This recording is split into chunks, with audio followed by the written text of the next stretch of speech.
So to have a wonderful meeting. this little witch is going to call the South Burlington City Council meeting to order on Wednesday, November 30th, 2022. We'll start with the Pledge of Allegiance. And Megan, want to do that, please? I pledge allegiance to the flag of the United States of America and to the republic for which it stands, one nation, under God, indivisible, with liberty and justice for all. Thank you. Instructions on exiting the building. So for those of you in the audience, welcome. There are doors on either side of the auditorium at the back if there's an emergency you need to leave, and then to the right or left doors outside. For those participating remotely, thank you for joining us remotely. If you're interested in making comment during any point in the agenda, either turn on your camera and we'll call on you, or indicate your interest in making a comment in the chat and I will make sure the chair calls on you. We are not monitoring the chat for content. Thank you. Okay, agenda review. Are there any additions, deletions, or changes in order of agenda items? Yes. Yes, I have two requests.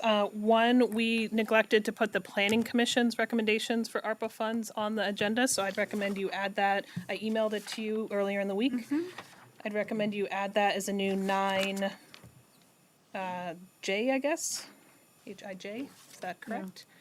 And then also, I would respectfully request, this is Andrew Baldock's last council meeting with us, and I have a resolution for you all to consider. Okay. So I would ask, I guess, that you add that as a 5A or 5.5. Okay. Is that legal? Yeah. So the additional committee presentation was Planning Commission. planning. Oh, that's right, yeah. Can I change that slightly and ask that be our first Sure. presentation? Just because I think they provided a different kind of framework to look at things that I thought was kind of interesting, and that the other committee's recommendations in some ways, I don't know, worked with that quite well. Is that going to mess up? I don't believe so. Okay. Thank you. I would appreciate. So that would be like, what would that be? AA? Sure. And then Recreation and Parks is AB? Okay, thank you.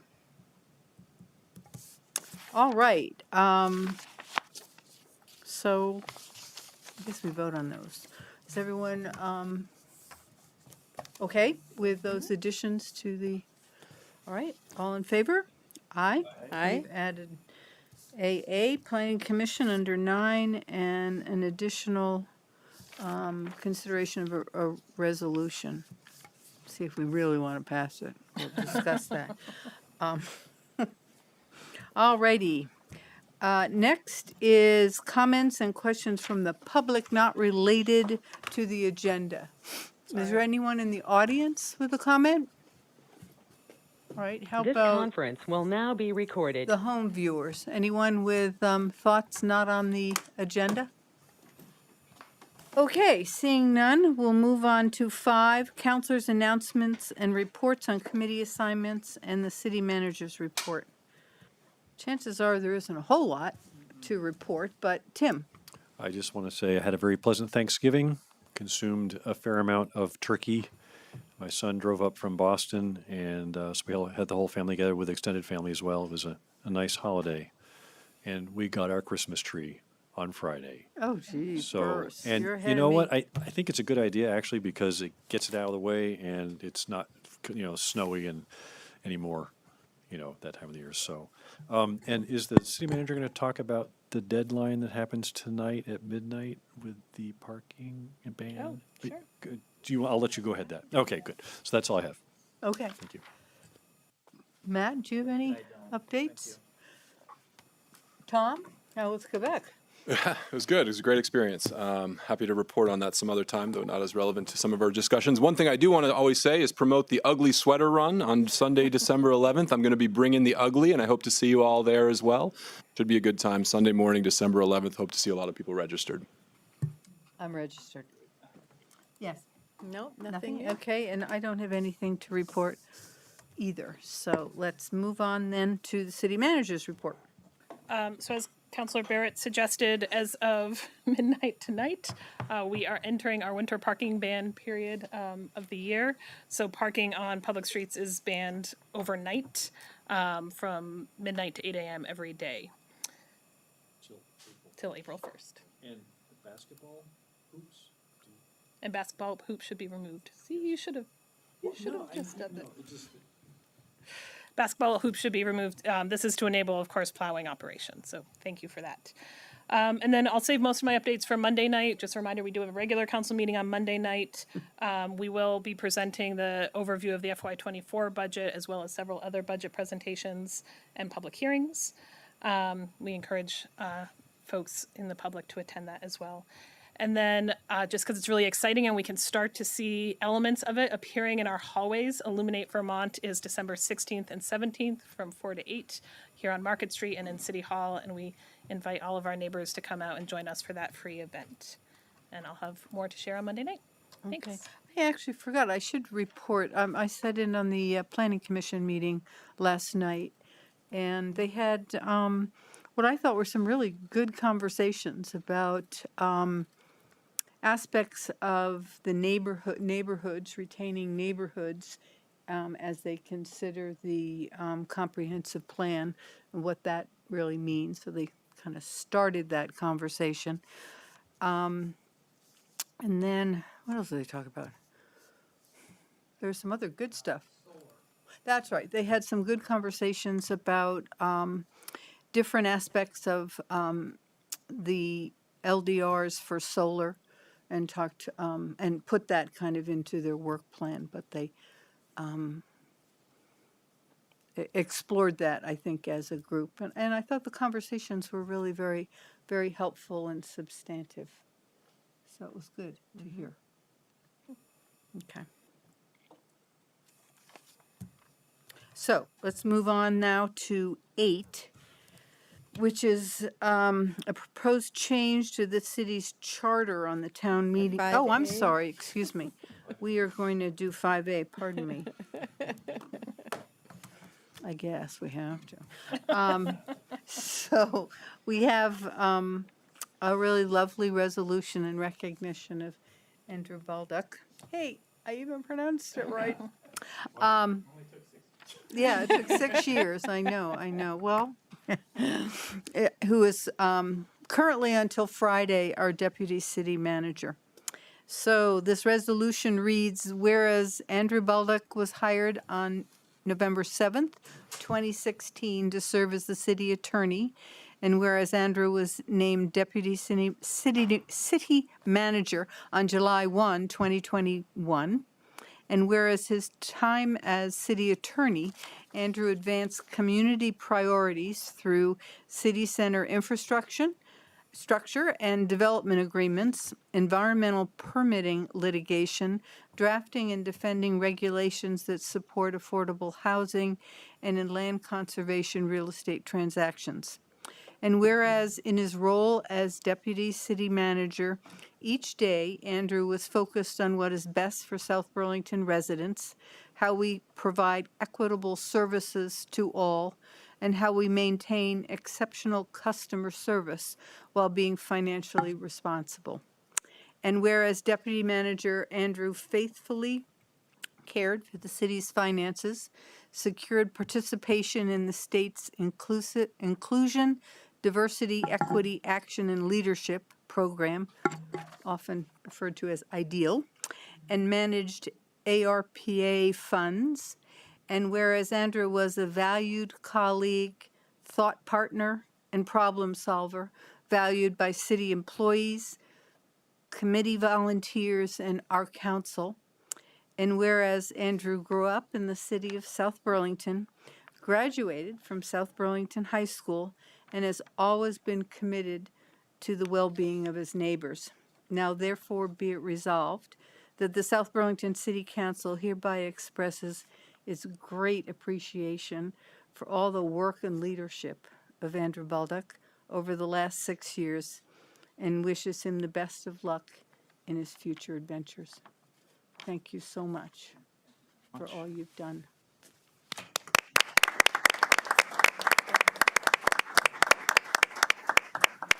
We will miss you. Yeah, thank you very much. It's been an honor to serve.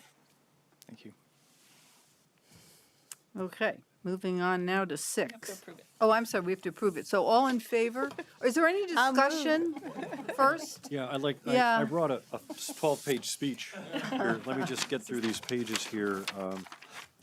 I just want to echo all the sentiment on all the whereases. There are a lot of whereases in there, and there's a reason why. It's because you're a really great city attorney and really great assistant city manager as well. And so I really was.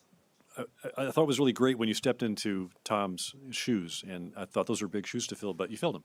And so I really appreciate that, and I appreciate your honest approach to every item that you've had to deal with, right? And the way you deal with people, and you're open, and it's just we're gonna miss you. So, but anyway, and the fact that you come from South Burlington, that helps as well, because you know a lot of people, and and through this job you probably met a lot more. So thank you for me, at least, as well as probably other city councilors, and good luck in your new job. Yeah. Oh, do you have a new job? Oh. Okay, any other comments? I mean, I'm sure we all have our stories. I got to know Andrew specifically when he was acting as city attorney, and I was the counselor assigned to attend the Act 250 hearing for the residents down in Queen City Park. And Andrew and I were texting back and forth. I mean, it was a really, I would say, just very privileged view that I got of you, because there is some distance between this desk and your desk, and I just saw your thought process. I saw how you were really comprehensive and also a good listener, and really took your role very, very seriously. And I can't speak for my husband, but as the chair of the Natural Resources and Conservation Committee, when he learned that you were leaving, it was for me as well. It was a physical reaction. So, yeah, you will be missed. You're a wonderful human being, and I know whatever you end up doing, that the people working with you and benefiting from your good work are just going to be really, really lucky to be in your presence. So. Tom? I have to say something ditto to everything then said, and I just say you will be very much missed, and I hope your path brings you back to South Burlington sometime in the future. I would heartily agree with the last statement and everything else. We really are going to miss you. And I know Jesse's going to really miss you too. So we'll be supporting her as she transitions through finding another person and taking on some additional roles. But thank you for all that you've done. Thank you. It always was kind of cute and fun to get your perspective as having grown up here. And I think that's helpful in many ways. Yeah. So I've appreciated that. Thank you. Okay. Do I have a motion to approve this resolution? Second. All in favor signify by saying aye. Aye. Okay, thank you. Thank you. All right, so I'll sign it and then send it around. Okay, so now we can consider placing a proposed change to the city's charter on the town meeting 2023 ballot, enabling the regulation of thermal energy systems in existing residential and commercial buildings, and setting 2 public hearings for January 3rd, 2023 at 8:30 p.m. and January 17th, 2023 at 8:30 p.m. And we'll hear from Paul Connor and Colin McNeil.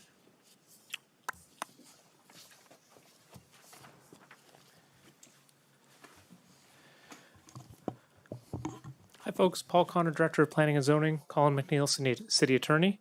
This is the same language that you saw last week when it was introduced by the chair and the vice chair of the former Climate Action Plan Task Force.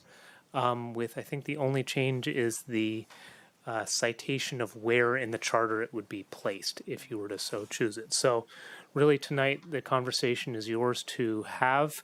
If you choose to warn and hold these two public hearings in January, you would then have the opportunity following those hearings to either keep it on the ballot or remove it from the ballot. So we've set up the timing so that you can do that. If you choose not to advance it this evening, then you would not have the opportunity to have it on the ballot for town meeting day. That's the brief version. Okay, any other comments, Colin? No, that's it? Ditto. Okay, discussion. Council, what do you want to do? I think last time we were open to having the public weigh in on it and get their view. I think we have until January to put it on the ballot. Am I right with the timing of? The actual printing of the Printing. ballots occurs in late January. Yeah. But we have to decide tonight For the whether to public have the hearings. public hearings. Yeah. So I guess that's the question before us, not whether we actually support it going onto the ballot, but rather do we support the process of having public hearings to consider? There are some, you would have to, the way the schedule is set up, you have to have a version that is certified that you want this on the ballot, that gets sent to the clerk's office, and that's available for public viewing within 10 days of the first public hearing. So you would have to, at this meeting, essentially approve that this language is okay. going on the ballot, but then you can always remove it later on. Okay, so that's the question before us. So we're looking at a public hearing, and then at that time, we can decide whether or not we want to move forward to put it on the ballot or not. All right. Well, it sounds like we sort of have to say, yeah, we want this language on the, Yeah, we have to say that, this is the language we want to have at the public hearing that would Right. go on the ballot. But after that public hearing, we could then still not vote to move forward if we wanted to, and if we didn't want to. I mean, you know what I'm saying, is that, Right. after that public hearing, we could take action and not send it to the ballot. is that right, Colin? Yes, in a way, well, you're approving that this language would go on the ballot tonight. But then it could be, you could remove it at a later date, before the ballots get printed. So the difference would be that it would take an action to remove it Yes. a month from now versus normally when you have a hearing, your action would then be to approve it. So your action would be tonight to place it if you chose, and then it would be you'd have to have 3 votes to remove it in a month. That's fundamentally the difference, right? Correct. Okay. Comments? Tom? So I missed the last meeting because I was committed to another responsibility, but I did watch part of the meeting, and I spoke with some different people, exchanging some emails, which I think have subsequently been forwarded to all of you. And so from my understanding of this so far, and I also did meet with an energy committee member, I'm not in support of putting it on the charter change right now. That's just where I am, not putting it on the ballot, this charter change now, for reasons that were articulated in an email, but I think it's important for the community, since they can't read my inboxes, to have an idea of where my concerns are. So I'll go through this. So my first concern is technical, legal, and administrative ability to income sensitize fuel, taxes, carbon taxes, or so on. Unlike Burlington, that owns an electric utility and a power plant, we don't, as a city, currently income sensitize our broad-based taxes. Even our property taxes are entirely done by the state. We, with our current capacity and expertise, could not do a carbon tax in a fair way for our residents and businesses. And I don't see that changing on a faster timeline than what the state's probably going to do in this coming session.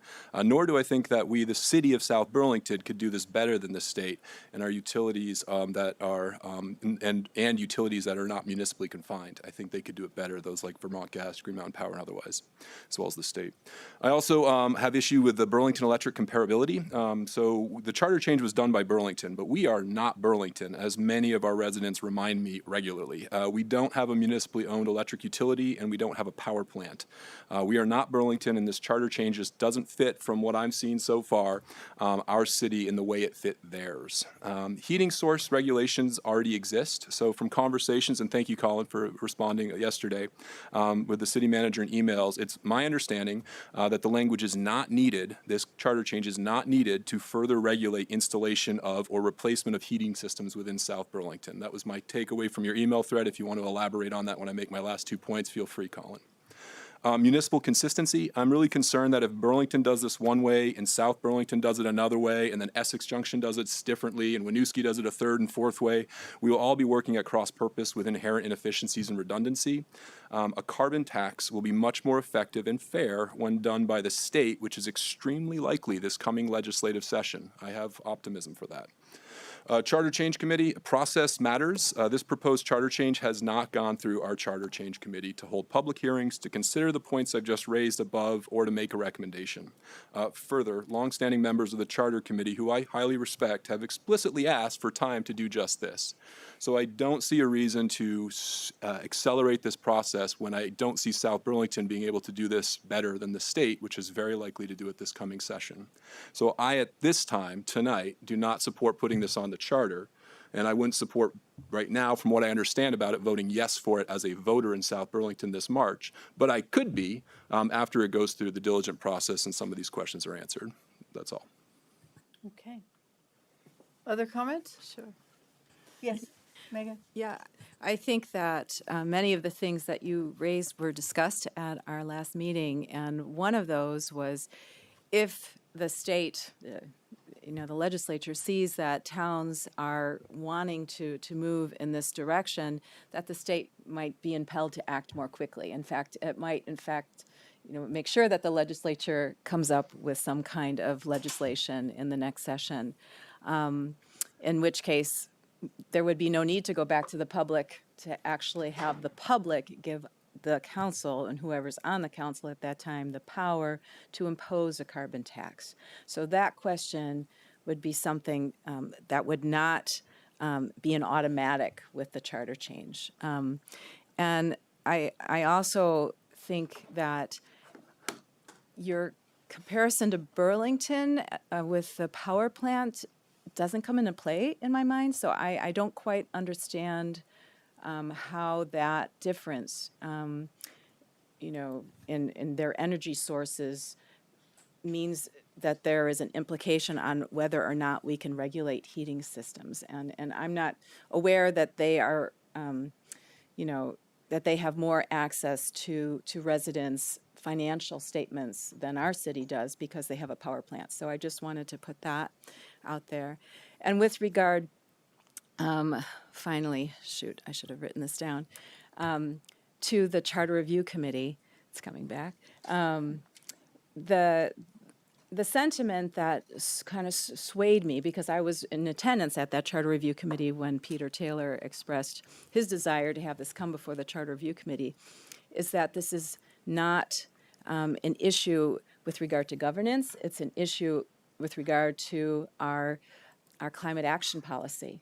And so it does seem to come from the right committee, which is the Climate Action Task Force, and come to this council. And it is our job then to determine whether or not it's worth putting it out to the public. And so I think that the action to have 2 public hearings, to actually put it before the public and to, determine, the temperature of the water, is smart policy, given that we have passed the Climate Action Task Force proposed climate action plan, and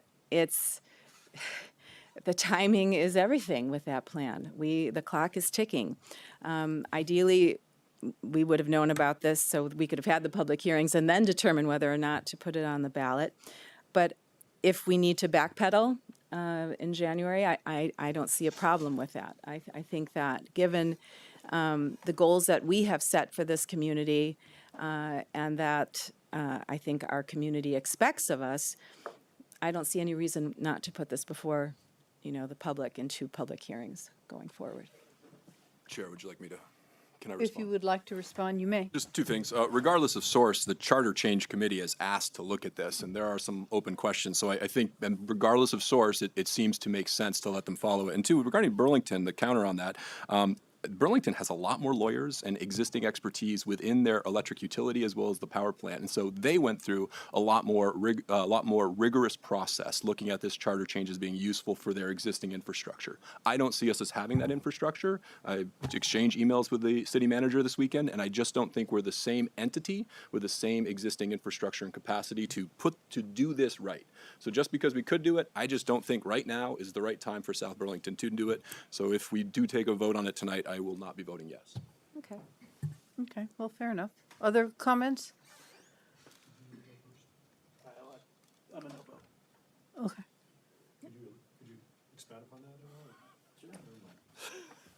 I could talk for an hour if you want. So, I know you could. No, it's I know you probably could. okay. So I don't support passing this tonight, and I'll tell you why. Because I think we are in the process of taking concrete steps within South Burlington to try and have an effect on our burning of fossil fuels. Case in point, the ordinance that we just passed. All right. I support thermal regulation. That's the base of this charter change without the carbon tax part, but we don't need to put that on as a charter change because we already passed an ordinance where we can regulate that stuff. So I just don't see the need. And as I said in the meeting before, I couldn't see an end game or an end plan that then described why you wanted to have that part of the charter change talk about, what's the phrase there? Hold on. An assessment? The assessment of carbon impact or alternative compliance payments. So things I worry about when I read that is, first of all, it sounds like a carbon tax. Second of all, I worry about equity. Third of all, I don't want our city to have to be responsible for that at the local level. I would love for the state or the Public Utility Commission to administer that because they regulate the utilities in the first place. And I don't see how we could ever try to impose a tax on gas usage from our municipality. And I just don't see the end game in that because there are going to be other plans coming along to try and ameliorate that kind of gas usage. It seems like we have other things we have to do besides that, and I'd like to get on those things as fast as we can. So I'd love to see a better plan about how we're going to regulate the replacement of thermal systems in existing buildings. I'd love to see more information about that before we even think about a carbon tax. Now, in a year from now, if we're back in the same position and nothing's happened at the state level and you want to have the discussion again, then we can. We probably will know more by then. I mean, I had a long talk today with people at Green Mountain Power, and I have a really good feeling about at least South Burlington, if not their distribution region and their quantity of power and their ability to serve the customers. That's sort of a different discussion, but I think we need to take other steps and not even talk about a carbon tax until that's another discussion for a future date. So I won't be voting yes tonight. Because I can't see the point of having a public hearing and then voting to remove it. It just seems like a waste of people's time. Unless they are in favor. Well, I mean, Right? I appreciate not wanting to waste people's time, but I guess I've never thought soliciting public input and thinking about concepts or policies that the council is interested in or might be interested in is a waste of time. I think as you've said many times, Tim, this is going to require a lot of public outreach and education and conversation. And it seems to me this could be a start of that. So I would support going forward, but clearly we don't have the votes for that. So I'm guessing we won't have we could have a motion in a second, I guess.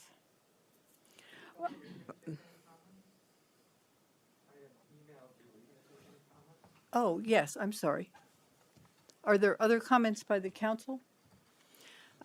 I guess, yeah, I would say that my concern is that momentum is important, and I think that I would agree with Helen. I don't see that it is a waste of people's time. And I see no downside with us, if after 2 public hearings, it's clear that the public is not ready for it, for us to say, okay, we will hold off and we'll do more education. I see no downside to that. Whereas if people are in favor of it, there's only an upside. So that's my one. Okay. I also, just from experience, know that you can't necessarily count on the legislature ahead of time This to is a new guarantee that legislature. anything happens.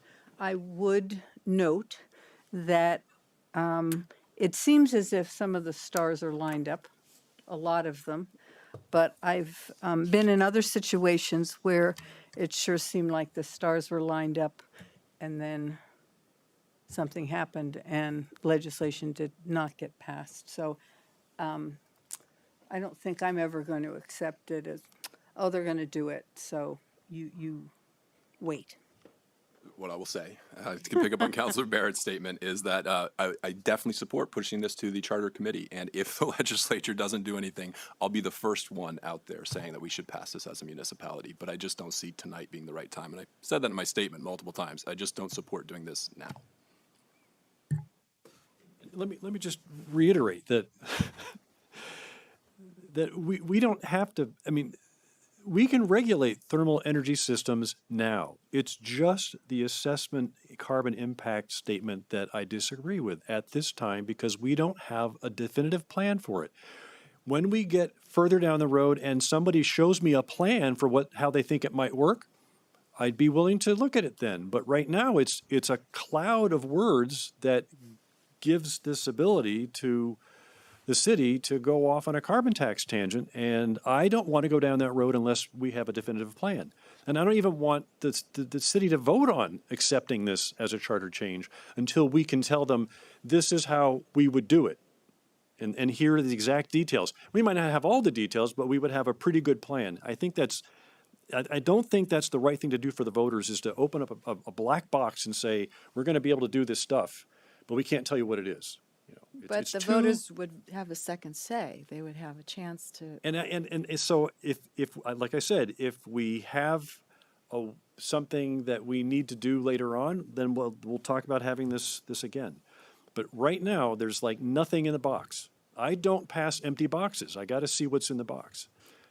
But yeah, I guess for me, you're putting the cart before the horse. Oh, absolutely not, because we already have taken an action, and we are going to take more actions to regulate these thermal systems in older homes, existing homes, as we move forward. We're just not going to have this carbon tax part, not until you get 3 people to vote for it to get it on as a charter change on the ballot. That's all. That's the only difference we're talking about.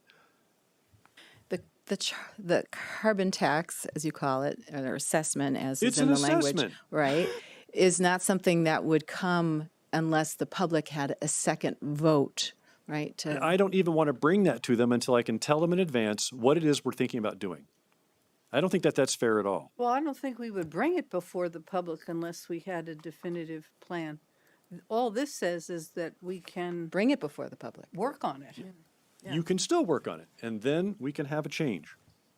I just can't agree with something that doesn't have some gears to it right off the bat. How, yeah, Can we, I just have, if it's One- all right. yeah, Yeah, my concern is that if we don't have that, the power, right, in our toolkit, why work on it? That's where I would see the waste. And that's what I hear. That's where the momentum is You lost. don't think that we have the tools right now to make these thermal energy Right. regulations anytime we want.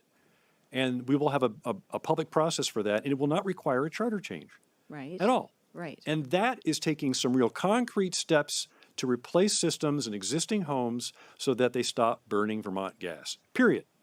That's one of the biggest goals we have to go after. Now, if you're going to say you have a second goal where you want to use, if it's a carrot and a stick, and the stick might be a higher price because you haven't changed your system yet, I've got a problem with that, because now we're talking about equity issues right? And you have a distribution of incomes across this city, and heating systems are very expensive and more for some than others. And I would like to be able to tell people in advance, before they even know that they might have to vote on it, that, this is where we're going. And we don't have that in the crystal ball right now. So I'd hate to put that out for a charter change when we don't have enough information. Okay. Mr. Silverstein, you wanted to comment? So did you have a chance to forward my email that I sent to you with the information I was going to talk about? I didn't, because you didn't ask me. I thought you were going to share that with the council in your, It wouldn't be in your inbox. Maybe you could do it while I'm getting ready here. okay. Yeah, I probably can do that. I'm so good at this stuff. My biggest concern is... That work? And I'll take this off too. Let me just I forgot that.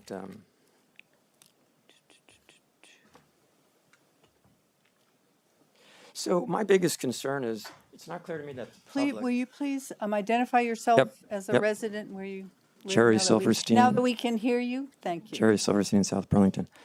So it's not clear to me that the public has the wealth of knowledge which is necessary to make an informed decision about what you're doing. And I'll start with my first example. And I had two parts to this. If you look at GMP's website, it will tell you that their resource mix, where they get their electricity from. And I'll tell you what, and you'll get it from Helen. So after RECs have been exchanged, buying and selling, 68% of their electricity is purchased from Hydro-Quebec. 21% is from nuclear, 7% from existing hydro in Vermont, and 3.4% in renewables. And they title that as GMP's supply, keyword is supply, is 100% carbon-free and 78% renewable. And that leads the person to believe that, for instance, we're hooked up to you pay for GMP, right? GMP is your electric supplier, and you read that and you conclude that the lights in this building, the computers that you're using, the electricity which is running all these devices represent 68% large hydro, 21% nuclear, et cetera. That's not true. We are part of a giant electric grid in New England. It's called ISO New England, for Independent Service Operator. And that is part of a much larger grid called the Eastern Interconnection, which runs from the center of Canada over to the Atlantic Ocean, south to Florida, and west to the foot of the Rocky Mountains. All of the independent grids within that much larger grid are all operating with the same electrical capacity, that is alternating current at 60 hertz. All the electricity which is coming into this building is from the larger grid, from the ISO New England grid. So what GMP has on its website, which wants you to believe that 100% of the electricity that you're getting from them is carbon-free and 78% renewable, is not true. Now, I list ISO New England's resource mix, and the largest component of ISO New England's resource mix is natural gas, about 40 to 45%, and it can vary during the year. And what that means is this: if you were to require tomorrow that everybody in South Burlington trash all their fossil fuel devices, boilers, hot water heaters, gas-fired dryers, and totally electrify their houses, 40% to 45% of the electricity which would then come into their house was generated through natural gas-fired power plants. That's the reality of New England's grid. GMP does not have its own little island. It purchases energy from different suppliers, such as Hydro-Quebec, such as Seabrook Nuclear Power Plant. But we get our power from the New England grid, and the New England grid is primarily driven between 40 and 45% natural gas. So if you've electrified every house, then 40 to 45% of the electricity in those houses would have been generated through natural gas. I don't think people understand this. And I debated this with GMP the other day, and they didn't say I was wrong. What Kristen Carlson told me was the way they provide their information on their website is Vermont state policy. In other words, Vermont is always looking at renewable and carbon-free. They totally ignore ISO New England, the entire grid in New England. And that's where you're getting your energy. ISO New England basically looks at all the industries which are contributing electrons to the grid. And let me stop and just say, the electron grid is a giant soup of electrons. It's massive, and it must always be full. Supply must always match with demand. So you have Seabrook Nuclear Power Plant, you have Hydro-Quebec, you have natural gas-fired plants, you have other small hydroelectric components. They are all dumping electrons into the grid, and we draw from that giant soup of electrons. So to totally electrify South Burlington, today, you would be using 40 to 45% of electrons generated by natural gas. That's not up for dispute. I've had this conversation with the people at ISO New England, and I've also had this conversation with people who are responsible from the federal government to maintain reliability of grids in the United States. This is the truth. That's where I don't think the public understands this. And so if you were to go to the public and ask them to vote on an issue, they'd be voting from a relative lack of information. And if you believe in critical thinking, critical decision-making, the first component of critical decision-making is to acquire all relevant information which is necessary to make an informed and an intelligent decision. If you don't know where your electricity is coming from, and if you don't know what the cost is going to be to move from your gas-fired boilers to heat pumps, and the cost of ripping out the plumbing, putting in a new I'll give you one example with the new electricity. I have 3 devices in my house which use natural gas. I have my boiler, a hot water heater, and I have a gas dryer. If I were to go totally electric, I'd have to pull those out. Not only would I have to put in electric devices, I only have one open circuit in my circuit box. So I'd have to go from a 100 amp box to a 200 amp box, and the estimated cost of that is a couple of $1,000s. Forget about the new pumps that I'm getting in. Just to build in the infrastructure is going to cost me a couple of $1,000s. So I don't think the public understands the cost of doing the transition that you're talking about. And again, if you're going to institute a carbon tax, the folly of that is almost half of the replacement energy you're buying is going to be generated from natural gas. How long will that last? That's the questions everybody's asking. Well, nobody has a crystal ball. Everybody who I speak to who has knowledge of grids has told me fossil fuels are not going away anytime soon. Why? Because if you look at all the systems which contribute electricity to the grid, the one which has the greatest reliability, the one which has the greatest ability to quickly ramp up when demand increases is natural gas-fired power plants. And so at ISO New England, the people I speak to say, we want to make the transition. We want to go to renewable, but don't destroy natural gas-fired power plants because they are your last line of defense when demand radically increases. Natural gas plants are the ones which can quickly ramp up power output and deliver those electrons into the grid. So you have to be careful. I mean, GMP is a great company, but they want to see this entire state electrified. And so they are willing to put information on their webpage, which to me is very deceptive. Those lights are not being driven by the combination that GMP has on their webpage, which says this is our supply. That light is being driven by the power that is amalgamated by ISO New England, which draws on multiple different systems in order to constitute the grid. The grid must always be full of electrons. If it's not full of electrons, it'll collapse. And so you need every one of these energy-producing systems to make sure that that grid remains fully electrified, fully available for demand payment, which means when I turn a switch, the electricity comes on. At the time I turn the switch and the light bulb comes on, some other energy-producing system in the system is going to fill the void created by the electrons I drew out of it. So you need multiple systems. It's like the state education fund. Everybody know how the state education fund works? Everybody thinks that in the state of Vermont, public education is paid for just by taxpayers. That's not true. The state education fund has multiple revenue streams to be fully capitated because individual education taxes will not pay for all of education in the state of Vermont. You need lottery I got to do a tickets, point of order. Jerry, I love hearing you talk, man, but it's going to be a long meeting, and this is not on point, so. Okay, the point is very simple. I don't believe the public has the knowledge to make a decision in which all relevant information is available to them. plus the fact that the public doesn't always turn out for meetings. At the last budget hearing, 19% of registered voters turned out. So unless you do an education campaign, I don't think you're going to accomplish anything which is particularly useful. And I would urge you to understand how electric grids operate and what is required to maintain them with the reliability which is necessary for you to have electricity on your beck and demand at any time. You will not get the same impression if you look at GMP's website. As good a company as they are, when they responded to my criticism, they said, we simply follow Vermont state policy. I said, that's not science though. State policy is not necessarily a synonym for science, and I could give you multiple examples of that. Okay, thank you for your time. Thank you. Okay, do we have? Oh, yes, Ethan.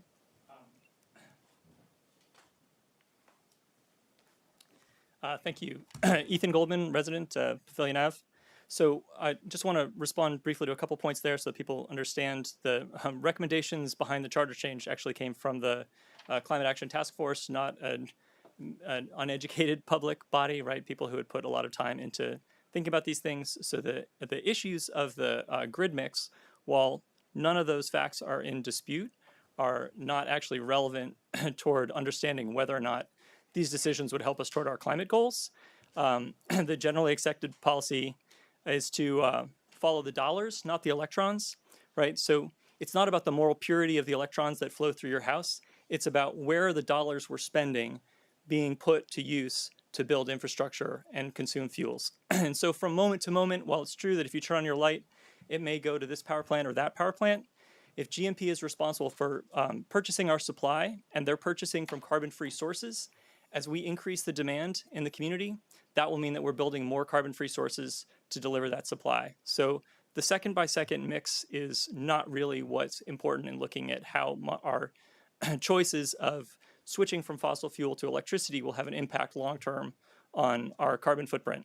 And even if you look at it from that perspective, the carbon footprint of a heat pump using electricity with 60% natural gas is lower emissions than burning natural gas. The heat pump is more than 100% efficient, et cetera, et cetera. So that math has already been done. It's a move in the right direction to go toward electricity. And I also want to make the point that the goals that we have for reducing CO2 in the Climate Action Plan already factor in that all new construction would be natural gas free. And so the goals for converting homes to run on electricity versus natural gas for heat are over and above the new construction. So we still need to do 5 times more conversion to electricity per year than we're doing right now. So if we don't have this mechanism to enforce that, we're going to need to come up with some other way to move the needle that far. And if we don't have some type of enforcement mechanism, some kind of fee, some other type of lever, then we're just asking people nicely, you know, why don't you do the right thing for the good of everyone? And there certainly are equity issues. We're going to have the equity issues regardless of what path we go down or who's managing it. We're going to have to sort that stuff out. So I'm not saying it's easy. I'm not saying we can ignore it, but we need to figure those things out, but we also need some kind of mechanism to then implement them. And if we act today, it will be 2025 before we're actually able to put some kind of policy in place. That is moving with all haste, right? Losing no time in making a decision tonight. 2025 is the first time we could see a policy actually come into place from this. By the time we send it to the voters, send it to the legislature, get it back in front of the voters again, we'd be passing that March 2025. Postponing further is just pushing us further down that line. And we have goals for 2030 that this council has committed to. So I really ask you not to abdicate the responsibility that you've taken on by making the commitment, and take some action on this. If there's a better way, that's great, but I think it would be really fantastic to have this at least in motion so we had more tools in our toolbox. Thank you. Okay, thanks. I don't want this to become a public hearing. But if there's some very brief remarks, are they adding something, not just ditto? And Paul Engels, did you want to speak? Yes. Okay, well, let's let Andrew, since he's here and up at the mic, and then just 2 minutes, okay? Thank you. I'll be quick. Andrew Yeah, Chelman, mine's really brief. Climate Action Task Force. I would love if we have a clean heat standard this legislative session, but we may not. And I view this as a critical guardrail to begin the process, to have some kind of authority to work through what this policy will look like, because we don't have the time. We have no other levers to attack this really, really major source of carbon emissions. And it's the one thing that we can attack as a town. We're not going to be able to do too much to the municipality about transportation. We can tinker on the edges. As Ethan said, the plan already took into account new construction. This is it. This is the big one. Our existing buildings, and this is a fail-safe. This is a guardrail in case the legislative process fails. And to postpone even putting in place this guardrail just seems does seem like we're abdicating a bit our responsibility to our kids and our what we agreed to take up when we approved the plan. Thank you. Paul Engels. Yeah, thanks, Helen. I just wanted to clarify something about the charter committee. Colin McNeil and Jesse Baker are the staff for that committee, and Colin spoke to us about having this issue come to the charter committee, and he told us that it was unnecessary for that because it had come from the Climate Action Task Force. Despite hearing that, and very little discussion and no vote, the Charter Committee is being represented as having consensus that we want it to come to the Charter Committee. That's just not true. And I just wanted to make that point. Thanks. Okay, thank you. All right, council, do we have a motion? Is this new information? Is it going to change anybody's mind?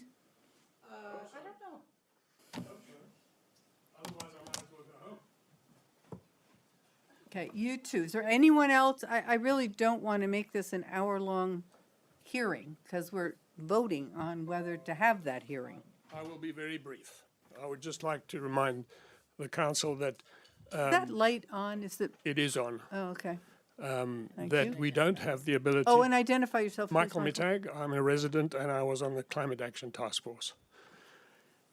We don't have the ability to regulate heating in existing buildings yet.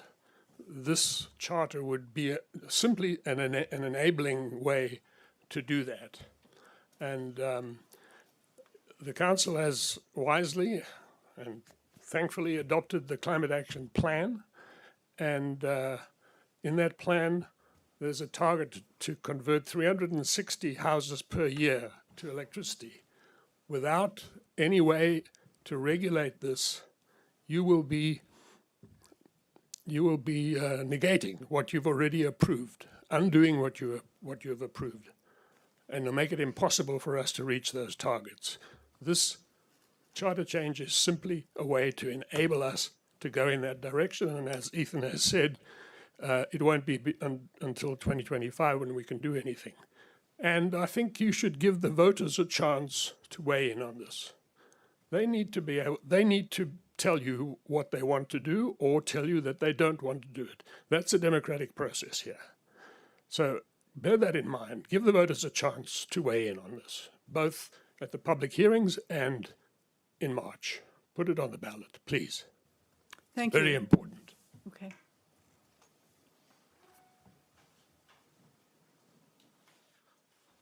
Alicia Yankowski, Queen City Park. Electricity is wonderful until it doesn't work. And if I can remind a lot of people, yes, I grew up here. We had a several days blackout in 1998 when we had a massive ice storm. I'm not sure exactly how many years ago, a transformer blew at the Velco station at the head of Queen City Park, the neighborhood.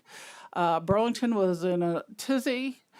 I commend wanting to try to be carbon neutral, but I think we need to keep that in mind. And I have to agree with those who think we need to wait a bit and learn a bit more and look at things a bit more. And doesn't mean that we can't still keep on learning what alternatives are and better ways to do things.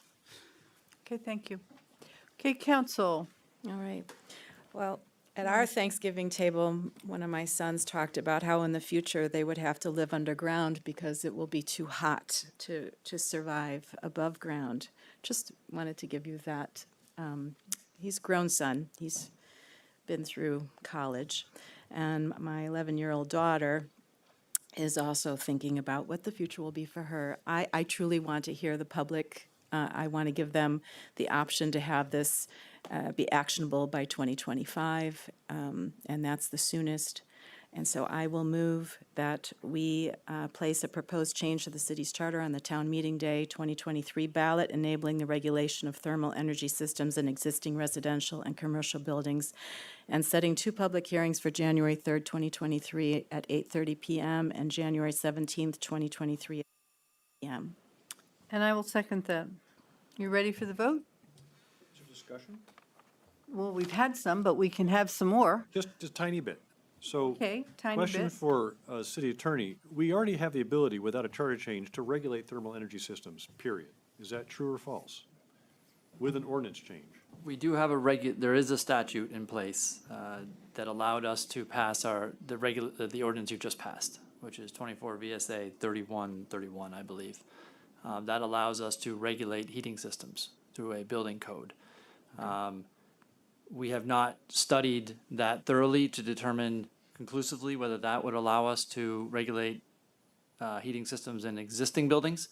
I understand from the city of Burlington in my review of what their materials were that the thing that held them up of deciding whether or not to regulate heating systems in existing buildings was really the implementation and the enforcement of it.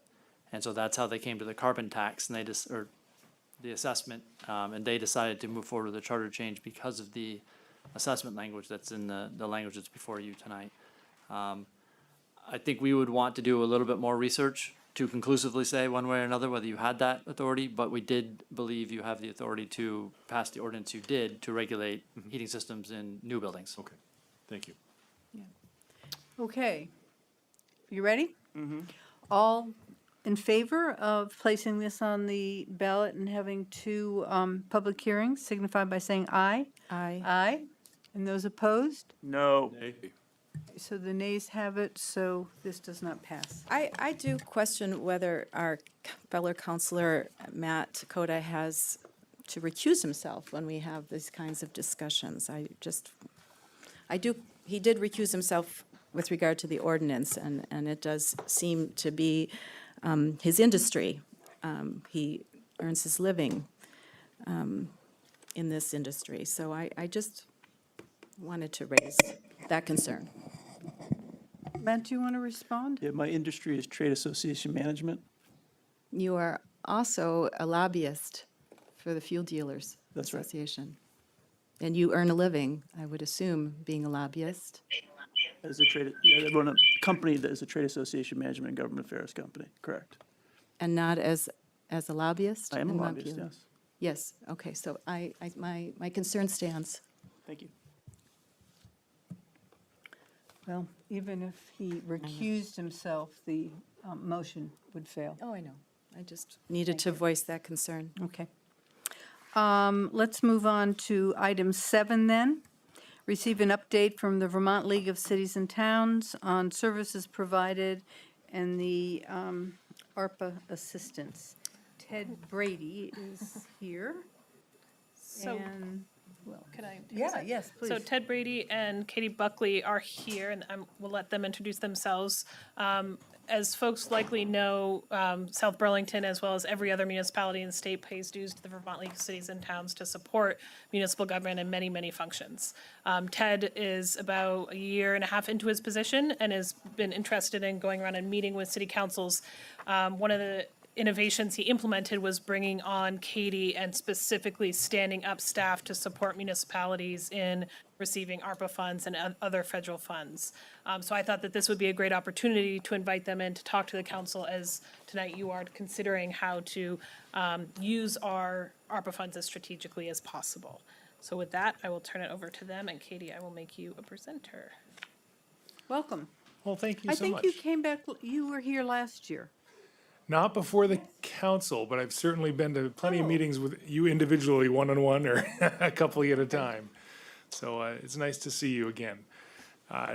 As Jesse said, I'm doing a tour of select boards and city councils and trustees to find out what's happening out there and make sure that we're representing you well as your association. So the Vermont League of Cities and Towns, as I think you know, seeing we've been on your agenda a couple of times the last couple of weeks, is wholly kind of owned and operated by you, by municipalities. All 247 cities and towns in Vermont are members. We've been around for more than 55 years. And we do really 5 things. I've shared a member guide with you there. It's also available on our internet, on our website at VLCT.org for anybody listening at home. And I just quickly wanted to share what we do. And there's these 5 core pieces of VLCT.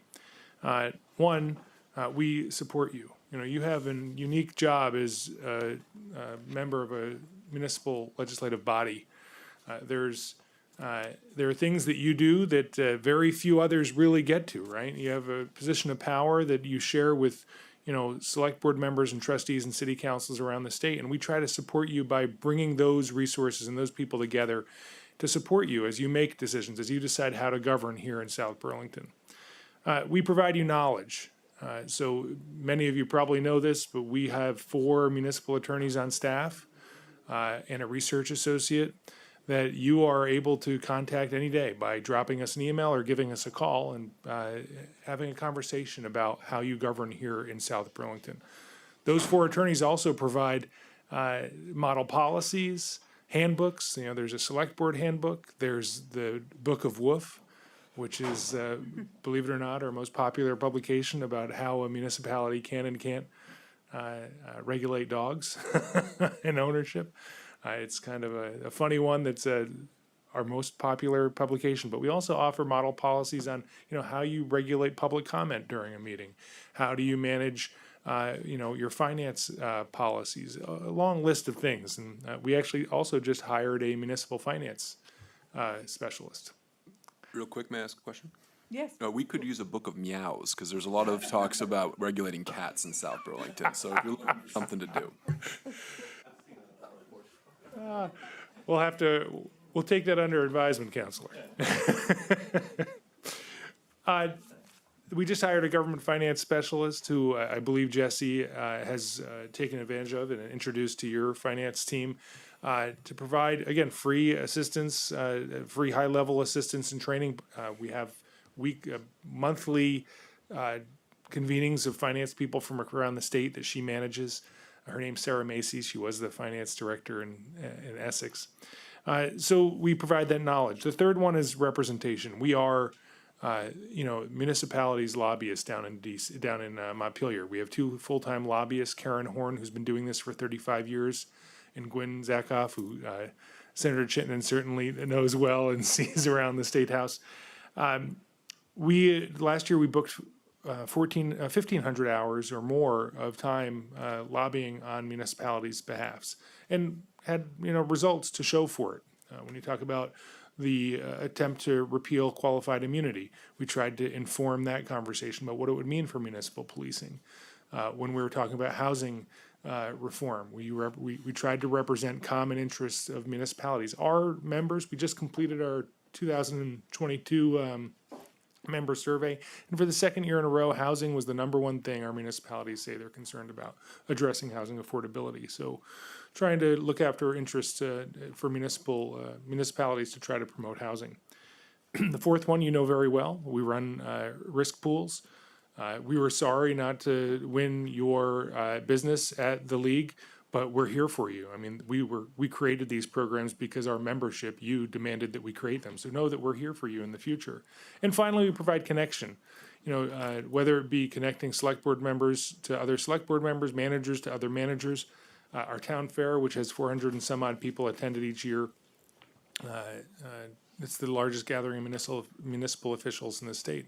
And also like to point out, we're a member of the National League of Cities, which would be a great opportunity for any of you counselors to connect with other fellow counselors who manage, communities of your size, 20,000 people, 30,000 people, where you might really get some good peer-to-peer learning, and we'd happily connect you to those networks. But that's not the real reason we're here tonight. The real reason we're here is our most recent program offering, which is the American Rescue Plan Act Assistance and Coordination Program, which is quickly merging into something different and bigger. And just about a year ago, we hired Katie Buckley, who's a former Commissioner of Housing and Community Development. Most importantly, she is a former municipal administrator and has some private sector experience in development. And we launched the ARPA Assistance and Coordination Program with support from the Vermont legislature. When the $200+ million showed up in your bank accounts, I wish it all came to you,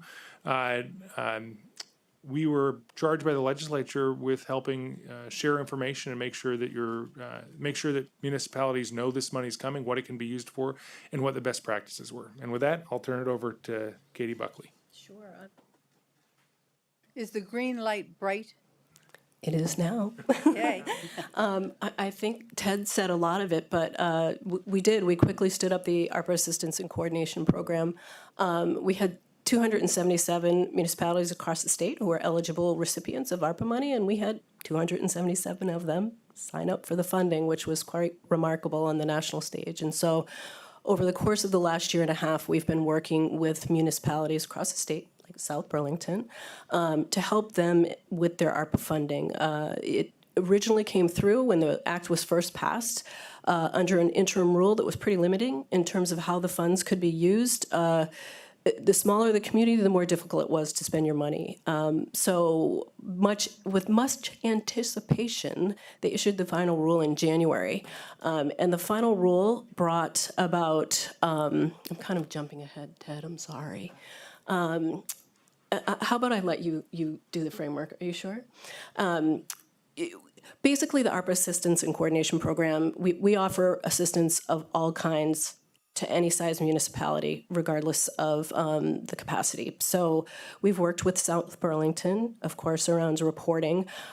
So everything from prioritizing local projects and initiatives in communities down to how do I get a sam.gov ID to I have to report by April 30th. You name it, anything related to ARPA, we have helped with, and we have created some great partnerships throughout the state in helping communities use their funds in transformative ways to advance local priorities. We partner with the regional planning commissions, regional development corps, strong partnership with the state of Vermont. The total ARPA allocation for the state was $1.25 billion. $200 million went directly to municipalities, and a little over $1 billion went through the state. And so really deploying that money and making sure that every dollar, nothing's left on the table. That's our goal. And I think we're heading in the right direction. And so I'll let you talk a little about our framework. So as you tonight take the next step in evaluating some ways you could spend your ARPA money, I wanted to remind you of some essential framework, an essential I say the spirit of the law of ARPA. Because as Katie just mentioned, a lot of things have changed since this money came, and you have a little more freedom, which we'll talk about in a moment. But the spirit of the law remains to help communities recover from COVID and to help communities be more resilient going forward. We here in Vermont are really fortunate that our municipalities did not suffer a dramatic reduction in revenue as a result of COVID due to the way we fund municipal government, which is inadequately. Here, lose what you don't have. Is that? You can't lose what you don't have, exactly. So in the end, you have a really unique opportunity to spend this money to really focus on investing in the future as opposed to filling gaps. And that was, two-part goal of this legislation. So from the beginning, we've been talking about three fundamental things that municipalities should be working on: prioritizing good governance in how they spend this money, leveraging the ARPA aid, and investing in the best uses for long-term recovery and trying to hit that sweet spot right in the middle. So what do those three things mean? It means, one, having hearings and conversations with citizens about how they want to spend this money. That's prioritizing good governance, right? Doing it in a transparent manner. It also means, and I'm not sure if you did a citywide survey, if some of your committees did surveys, surveying your community. That was a great move on behalf of South Burlington, like showing that good governance. The second piece is leveraging your ARPA aid. You shouldn't just spend your $5 million and call it a day, right? You should turn that $5 million into $10 or $20 million. There is so much additional federal money out there and state money right now that really not leveraging that money is still very important. And finally, long-term recovery. South Burlington is in a unique position. You are the second largest community in the state, second largest allocation in the state. National news outlets, Congress, they'll notice what you do with your $5 million. And I think it's really important that South Burlington, that these communities show that it's being used in the right way. I commend you for using that $1 million for housing. That's an incredible, exactly on point with this middle of that Venn diagram. And so kudos for kind of demonstrating that and taking that first step. So I had a journalism professor at St. Mike's, this guy Dave Mindich, that when we were doing web design, I made this crazy website, and he comes up to me and says, "Ted, just because you can doesn't mean you should." And he quickly told me all the things I did wrong. And so this is just a reminder that just because what you're about to hear says that you can spend your money certain ways, it doesn't mean you should. We're hoping that communities around the state follow this initial guidance. Katie, back to you. Sure, thank you. This is what I was starting into before, but it's really the biggest change that came out of the final rule is this thing called the standard allowance. So what it allows pretty much every town, city, and village in the state of Vermont, including South Burlington, to take its entire ARPA award and claim it as lost revenue. Even though you didn't have it, you may have had it, you may not have, you don't have to demonstrate, document, or prove that you had lost revenue. The Treasury is allowing you to take a standard allowance up to $10 million. So your total award, 5.6, it's 5.65, can be used for the provision of government services. And so, as Ted said, just because you can doesn't mean you should. You have $5.5 million dropped into your laps that you will probably never have happen again. And the intent of the funding, the spirit of the funding, really is around transformational investments in your community. So what have you wanted to do that is big and bold? That's what communities across the state are thinking about now.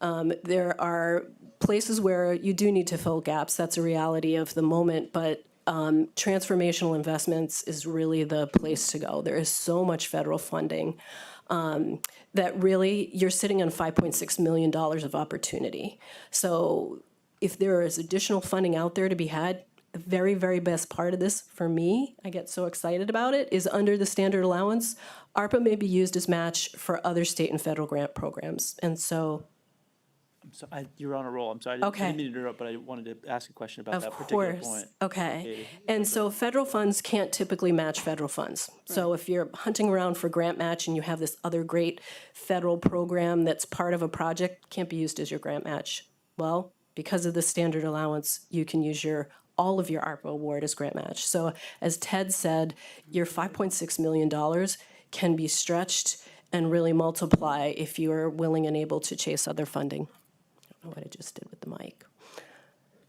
So I just want to say it again with feeling. ARPA can be used as grant match for other state and federal grant programs. And anyone in the room who's done a grant before is like right on the team of saying, wow, that's pretty amazing.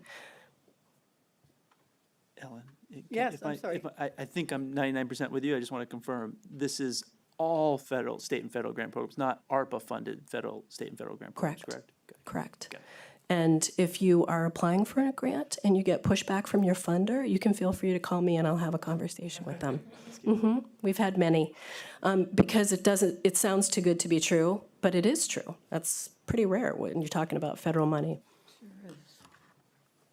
So we have, we're just about to launch the Federal Funding Assistance Program.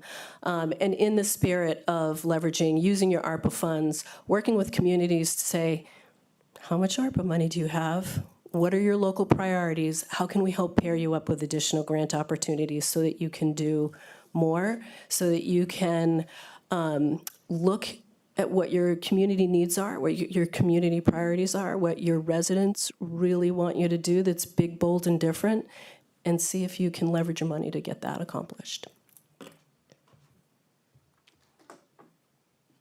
I think that is all we had formally presented or planned to present, and happy to take any questions, or if you want me to go anywhere else. We provided a more in-depth slide deck in your packets, but we don't want to bore you, not tonight anyway. Quick question. Yeah. And this is on the lighter side. The 251 Club is that club that people visit every town in Vermont. What are the 4 towns that you don't represent, or are they GORs? They're gores. They're the unincorporated areas. They're unincorporated. Yeah, And so do we know what they are? Are they Buell's Gore and? Yeah, I don't know them all off the top of my head. Is this a trivia question we need for? Yeah. Nobody knows? 252 Club now, right? Yeah, right. Thank you. Okay. Are there any further questions? I think that's the best news ever. No, I've never heard of being able to use federal dollars to access federal dollars, so that's great. Okay. We have copies of the slide deck if anybody is interested in having a paper copy. I do have 2 quick questions. Oh, yes, I'm sorry. Sure. So what are some of the best ideas you've seen from municipalities in terms of funding? Unique and impactful funding. $1 million for affordable housing. All right. We're at the first on the list. Just saying. You know, what we're really seeing mostly is towns sitting back, taking time, and doing community outreach right now. We don't have a lot of spending that has taken place yet in the smaller towns. And I want to say Berry City also did an affordable housing, using their funds for affordable housing. And I just want to reiterate what Ted said, that affordable housing is the #1 item that came back in our member survey. So seeing municipalities take that on is a exciting and wonderful thing, even if it's just doing some land banking around municipally owned properties and banking those with the idea that potentially they could be developed for affordable housing. We're seeing towns entertain the idea of water and wastewater projects, small village water and wastewater projects that maybe wouldn't have before, but for the fact that there's so much additional funding. If there was ever a moment to take on a project like that, now's the moment. We'll never see funding like this again to get those types of big ticket infrastructure projects done. It's, you know, depending upon the size and scale of the community, doing a small town hall project, renovation project is a massive project for a small town. So there's no shortage of great ideas and possibilities to use their funding on. And using the town hall project, it's a community space. There's a lot of other programming that goes on in there, and it's a great resource for the community just besides the town office, just like this space is. When, in some of those discussions with communities, have people, one of the high interest issues in South Burlington was childcare, which isn't typically a municipal effort. So have you gotten some good, are other communities talking about that? And is there they're talking about place to childcare go projects. for some interesting ideas about how to?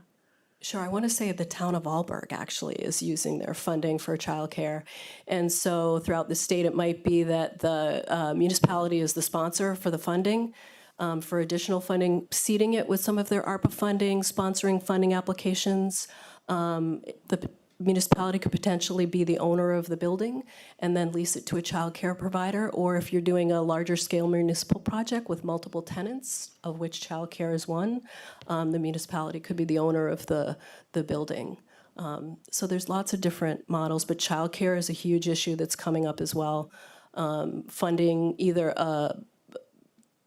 the infrastructure, the building, or providing funding opportunities for local providers to help seed them to either establish or expand business, and using those funds in partnership with the state of Vermont.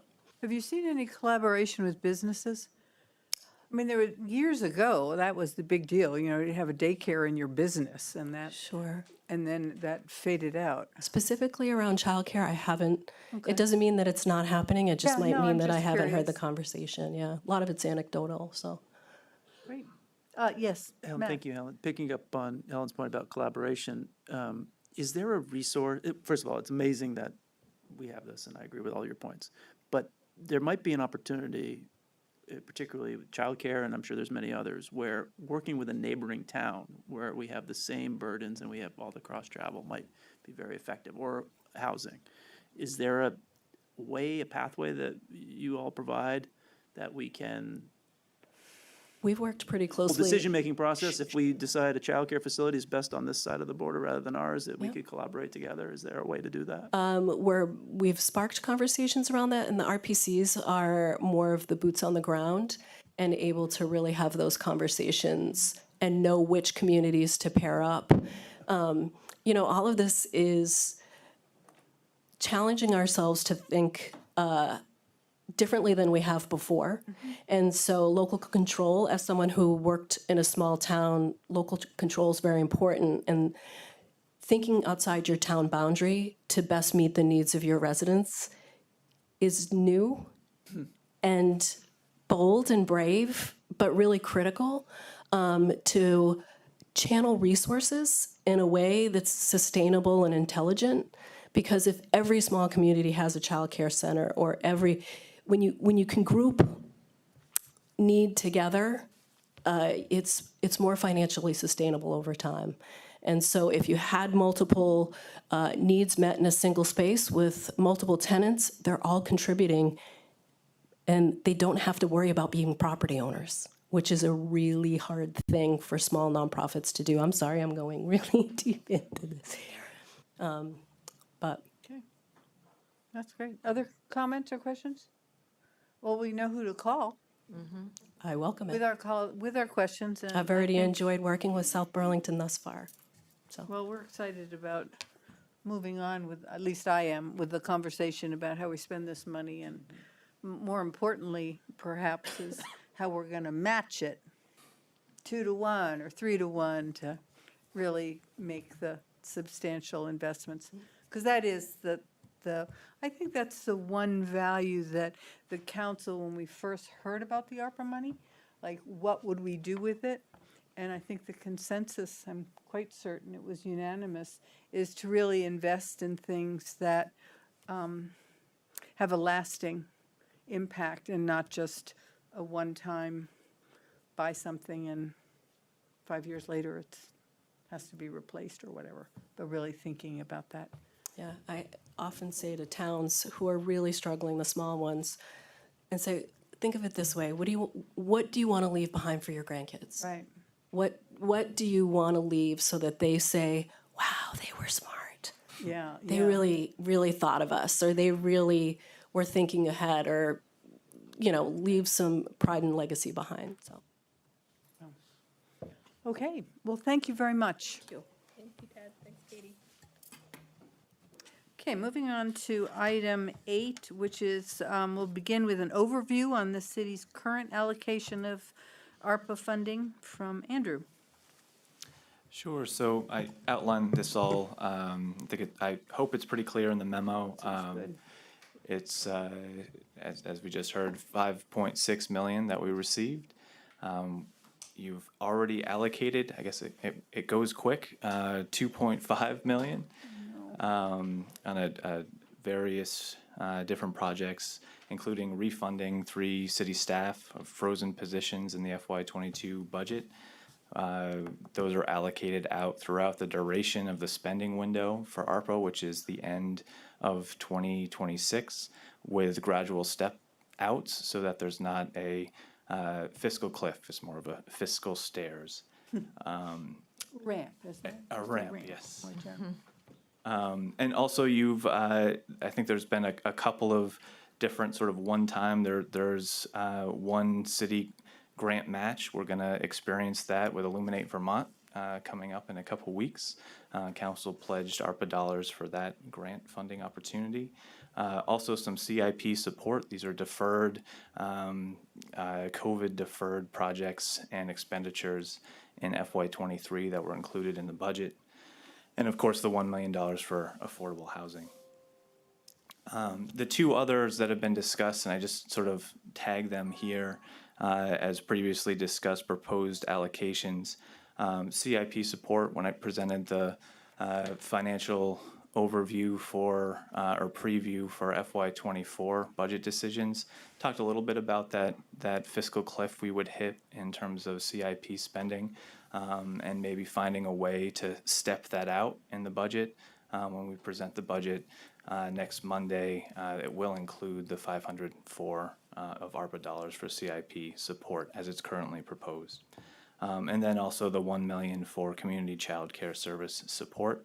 I know Jesse's had some initial conversations about what that may look like with some of our state partners. So that leaves, if those are allocated, that leaves almost a neat $1 million that remains to be unallocated. But overall, the council has not committed about 3.1 million. Okay, thank you. Tom? Question on the CIP support that you've penciled in here.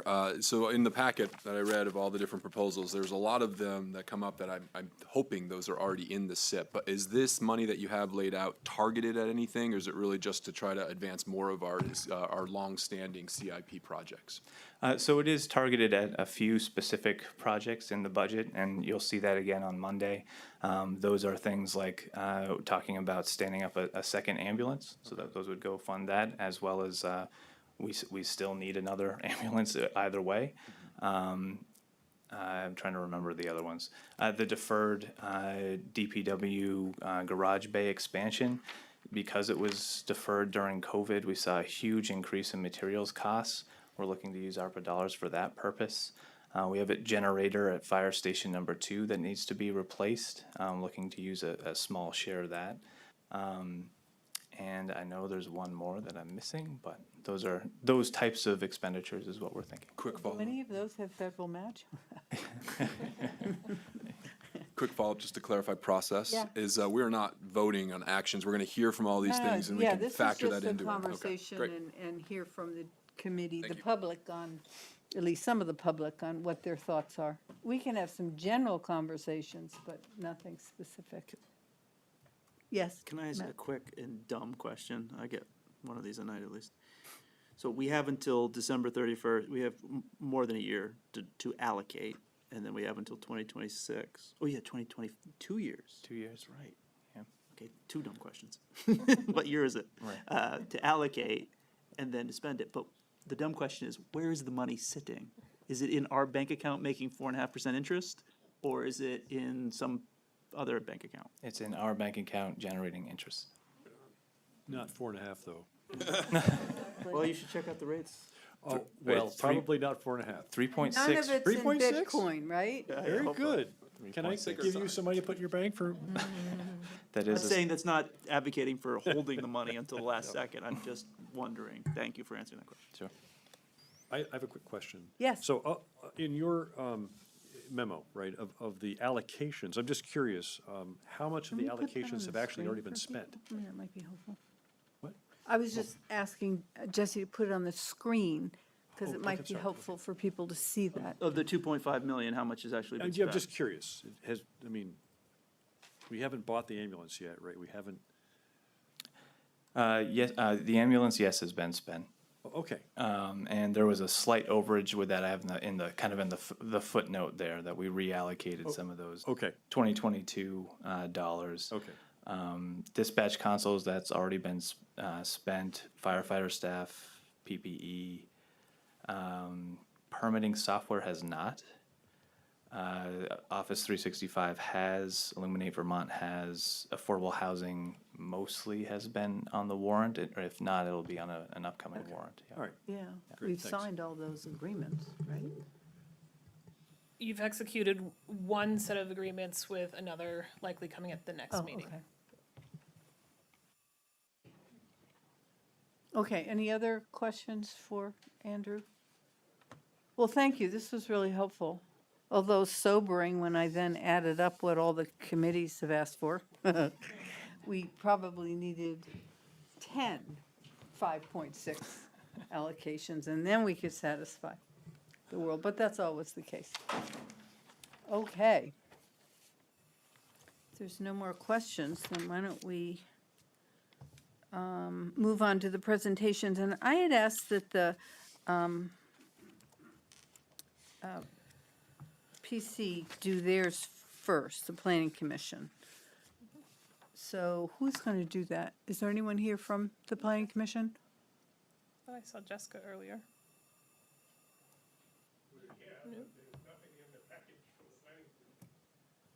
It was Oh, there sent was- to the it was council and added. added.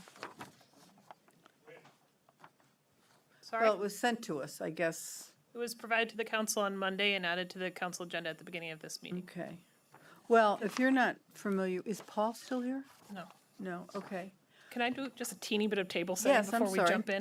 Yeah. So I just want to really thank all the volunteers who have spent a lot of time in the last 2 months of committee meetings making suggestions to the council. The point for tonight is really for the council to hear from all of you about those ideas. They do have everybody's written suggestions, including the planning commissions. But as Helen said earlier, the intention isn't to make decisions tonight. One of the things we have not done is vet or call the staff have not vetted or called the committee's recommendations. We really wanted the council to hear directly from the committees. So what would be helpful tonight from the council, if you are ready for that, or at a future meeting, is to hear from you kind of a high level set of things you are interested in for staff to go back and put together some implementation plans for you. Okay. So that's the kind of what we're hoping to come out of tonight's Right. discussion. And tonight, in terms of the committee's responsibilities, if we gave each of you 15 minutes, we'd be here, till midnight. And the written material, I must compliment you, was very clear, and you gave a lot of detail. So I think as we go through each of the committees, if you can spend 5 minutes, maybe just summarizing, these are the 3 points, or these are the 5 things we really need, or the one thing. Maybe it's just a minute. And then allow the council to ask some questions. And that, I think, will be the best use of all of our time. But I had wanted to start with the Planning Commission, because while they didn't put a dollar figure on anything, they sort of looked in a Planning Commission way at a sort of overarching view. And their recommendation was to take the money and allocate it in 3 buckets. And the first was funding implementation of the Climate Action Plan, which might include additional staff positions. And they, identified a few things. The second was the council could acquire additional city-owned open space or conservation areas on top of the third that's already suggested. And they gave some ideas, purchasing TDAs, and I think Katie mentioned that as one of the things that communities were doing, as buying up property so that at some point, maybe later, you could either build affordable housing or you'd have open space. And lastly, the third one was to support childcare. So it's looking at this $1 million that we have still available, plus all that potential match, to think of it in 3 buckets. And when I read through all of the committee suggestions, I think they do fit in pretty well. It's kind of a nice way to look at that if the council liked the idea of a third to open space, a third to housing, and a third to operations, specifically childcare. So if we follow that $1 million that we have suggested for the childcare could be combined with the other $1 million, and we'd have Yes. $2 million. Yeah. So I just thought that made sense. it was an interesting way to look at it. We don't have to adopt it, I just thought it was. Can you just briefly say those three categories again? The second one was open space? Open space, housing, Okay. and then, Housing was already included in the $1 million. It was the climate action plan, actually.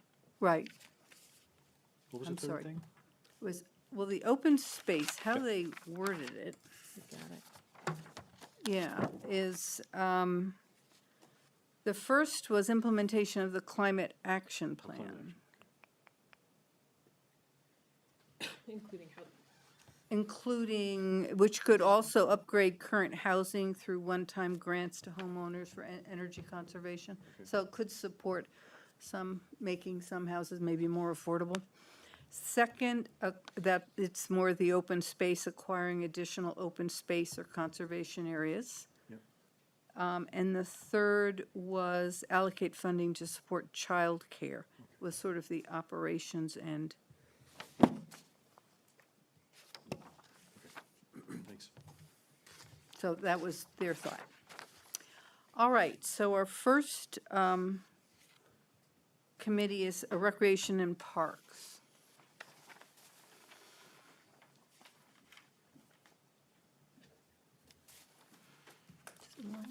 Ooh,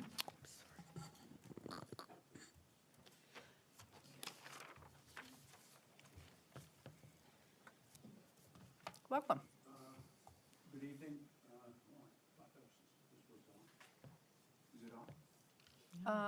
Not on enough. Oh, okay, There here we it go. is. It Here is we now. go. Okay.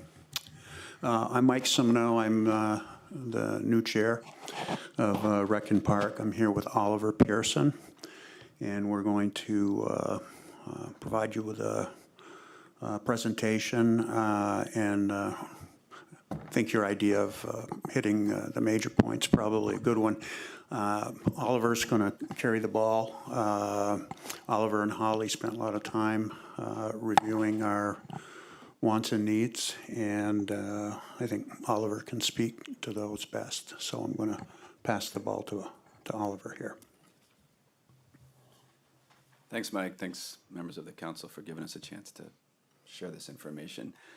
I joined the Parks and Rec Committee primarily because as a coach, as a parent, and as an athlete, using our recreational facilities, I felt that the condition of these facilities was doing us a disservice here in South Burlington, with facilities that opened late because of drainage issues that other towns weren't excited to come play at because of deferred maintenance and crumbling infrastructure, and because of inadequate space, creating a lot of competition for use of the fields and preventing certain sports leagues from using them the sort of rhythm that they were hoping to. So the ARPA funds came along, and it seemed like an opportunity to address some of these issues, and the committee got excited about presenting some of our ideas to you. I think we're really hoping that the ARPA funds can be used in what we think is a transformational manner to address longstanding deferred maintenance, which in and of itself doesn't sound like something that's particularly transformational or sexy, but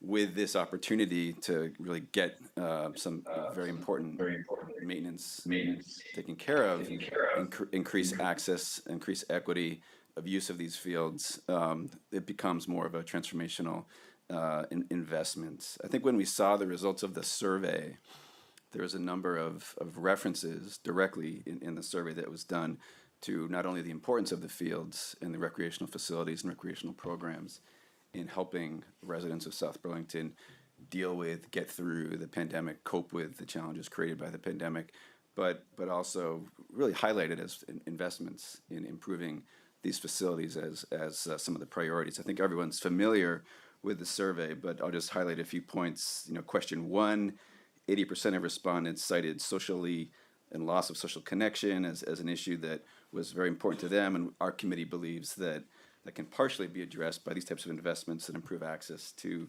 an equitable use of parks and recreational infrastructure and services. Question 5, as respondents were asked to rate eligible projects, investments in parks and recreation infrastructure was listed as both number 5 and 8 in the very important project category. Question 6, asking respondents how they'd like to see this once-in-a-generation funding spent. The top response from 40 people was recreation spaces, and the second response from 22 people was bike and pedestrian infrastructure. And finally, question 6, the top 3 project-specific responses were park improvements, a community pool, and a recreation center, respectively. So I think there's a bit of a trend here that the residents feel that these investments are important to help them cope with coming through the pandemic and address some of the challenges that the current state of our parks and recreation infrastructure create. So as a committee, we came up with a number of proposed investments. It's in the memo that we submitted, but we really think that the lack of a regular funding resource or specific funding allocation to Recreation and Parks Department historically has limited the department's ability to proactively address these challenges in response to the needs that have been created both by the pandemic and by the high level of use that these facilities get. You know, if you've been to Veterans Park on a Saturday during a soccer tournament, you can see literally the thousands of people, I think, that come and go from those fields in a day, and they're such an important aspect of sort of the fabric of community life in South Burlington, but there are so many challenges that we've articulated in this memo that could be addressed to really improve the quality of the services that we're offering with these recreational parks facilities. So I don't want to go through them all one by one. I think they fall into a couple categories: a parks master plan to help us really do some visioning and figure out where we want to go into the future to continue to improve these assets and these facilities and these services, dealing with the challenge of deferred maintenance the can has been kicked down the road for too long, in the opinion of the committee, and there's some very important upgrades, replacements, renovations, et cetera, that need to be addressed. And finally, one more significant investment at Red Rocks to create the bathhouse facility there, that collectively, you know, we're thinking big, we shot high collectively. These 3 investments are total at $1.5 million or so, but we'd definitely be able to, I think, do pieces of this and still meet some of our intended objectives. So, you know, I think I'll finish with saying, you know, when I think about helping the community recover and an investment that's going to have a lasting impact for the residents of South Burlington, given the high use of these facilities and fields that was articulated in the survey, and the importance that they played to help people connect socially as we come out of the pandemic, I think this type of investment would really address those 2 points that the council has already mentioned are priorities for use of this funding. Thank you very much. Thank you. Questions? Council? Matt? Thank you. The additional soccer field, where is that? South Village. At South Village, okay. I just see that we're mostly talking about Veterans Park and Red Rocks, but. Correct. Yeah, okay. Thank you. Megan? Yeah, the Open Space Fund has a few more years left where we're using that for some of the upkeep of our parks, including Red Rocks. So if you could talk a little bit about how the bathroom facility, fits into what has already been, become policy in terms of using some of those open space funds for renovations and upkeep and maintenance. Holly, can you come up to the mic, please? Thank you. I just think I'm loud and everyone hears me. Oh, that's okay. I'll come here. That's your Holly Reese, Director of Recreation and Parks. So the bathhouse renovation is nothing that was identified as a priority, but didn't make what we call the OSNAP list. So previous to me, I think in 2016, there was a list developed of the needs and kind of slated with priorities of funding for the open space funding source. And so it was an identified project, but didn't make the priority 1 or 2 list. And I think because it's such a heavy price tag. Okay, because I remember seeing it on that list. Yeah, okay. Yeah, and then just as a point of clarification, Matt, to your question, that soccer field, the additional soccer field actually is at Vet Memorial, or conceptualized to be. So where that defunct tennis court, inline hockey court was removed, we just kind of have that stagnant. So the concept is to create a soccer field there, which would allow for resting of some of our other soccer fields so they're not so compacted. What happened to the South Village plan? That's still in the works. We're working with the developer, so they've reached that kind of 75% build out threshold. So we're kind of still conceptualizing that, but it would be a youth-size soccer field there. They're also working with a small commercial building on that corner that would house bathrooms on the back of it. So when they kind of start that process, I think it'll kick in. Okay. Is the bathhouse, I was just thinking of this, some of the federal match. That's a pretty old building. Is it at all historic? It's not historic. It was built with LWCF funds. So whatever we do, we have to. I don't know what LDs. So federal funding, that land water conservation funding. So we have to replace the intended use. So whatever we put in there has to be changing facilities, bathroom facilities, shower facilities. And I mean, it's just a crumbling infrastructure. You know, we always say if we had a Friday the 13th party, it would happen down at the bathhouse at Red Rocks because it's just almost non-functional. We have a great parks foreman who spends a lot of time trying to get even, you know, minimal functioning of the plumbing. And all of the plumbing is internal inside, you know, all the stone and concrete. So it's an expensive fix. So the concept is to tear the facility down and put, you know, a prefab facility there. And then kind of coordinate that with some more accessible parking down in that section. Okay. And then could you speak a little bit to the planning, the master plan? I mean, it's a pretty big ticket item, $150,000, but I'm kind of a planner type. But then I get worried if we spend all our ARPA money on planning, then when we have the plans, the cost of implementing them we'll need another ARPA grant and it won't be there. But I'm just curious how you see a master plan as being transformative. So Mike just gave me a thumb, so I can speak and fill in the gaps. So as we're looking, you know, we've had a huge population jump and bubble. We will continue to see that. And so a parks master plan will help us, you know, plan into the future to identify what the gaps are in our system throughout the community for right now, and then also building out. You know, some departments conceptualize both a recreation and a parks master plan.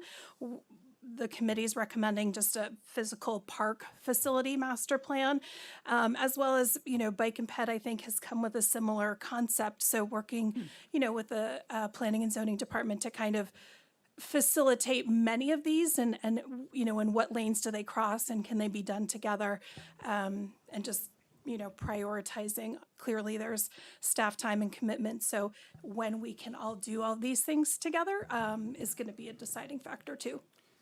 And I would just add, there might be some opportunities for synergy there with open space and land conservation efforts as well. If part of our visioning is trying to keep land from being developed and used for different recreational uses, if there's overlaps with that type of land with open space conservation and identifying land that meets those goals simultaneously, that could be a way to work together with a different committee.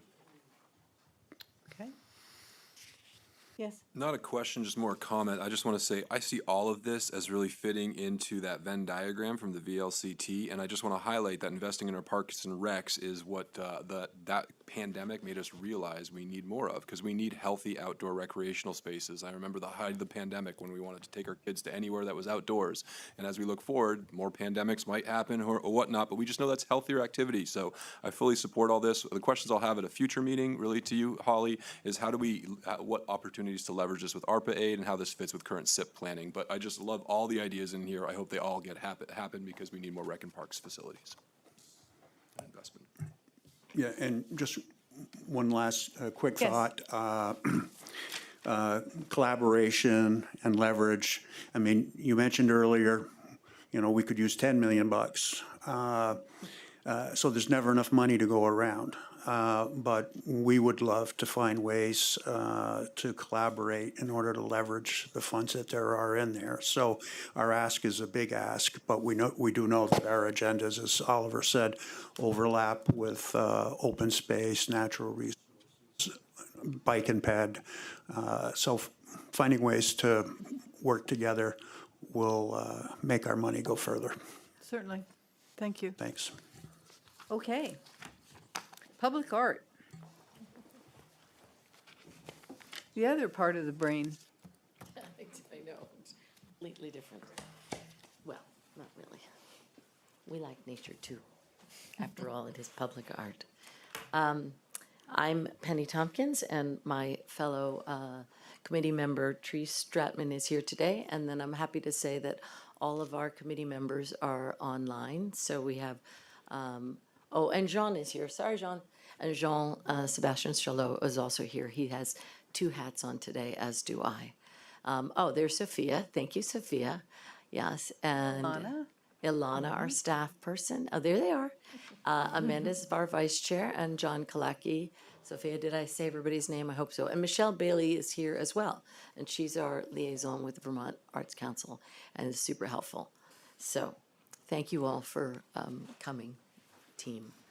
Ours is we have a straightforward request. Our committee is relatively young in the city, and we actually for years have been sort of saying we want to have a better understanding of what we have in our city for artists. It was actually a really tough period for them through the pandemic because everything shut down in the arts. No one could go anywhere. And so it was a tough period for them, but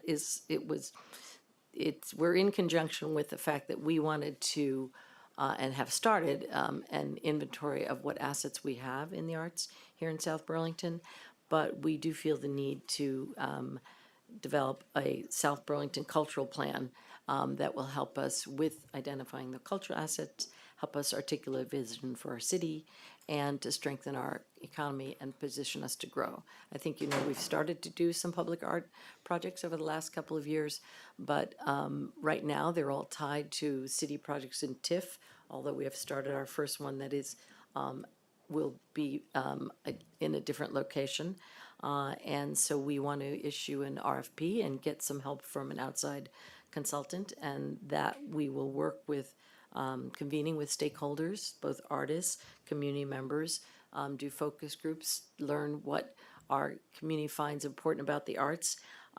We were disappointed. We noticed on the survey that there wasn't a whole lot of mention of public art in the survey results, at least not that we saw. But we obviously believe in public art and the importance of our cultural assets. So that's our simple request. So we are one of the short ones. We do think, because we haven't had this for South Burlington before, it has the chance to, actually Illuminate Vermont is a good example of how we're trying to put ourselves on the map with a cultural involvement. And so while we have not been active in that project, obviously, it's just that we can start doing that for our city, and we know that getting some help to develop a cultural plan will allow us to do that. So it's a small request, but an important one for us. Any questions?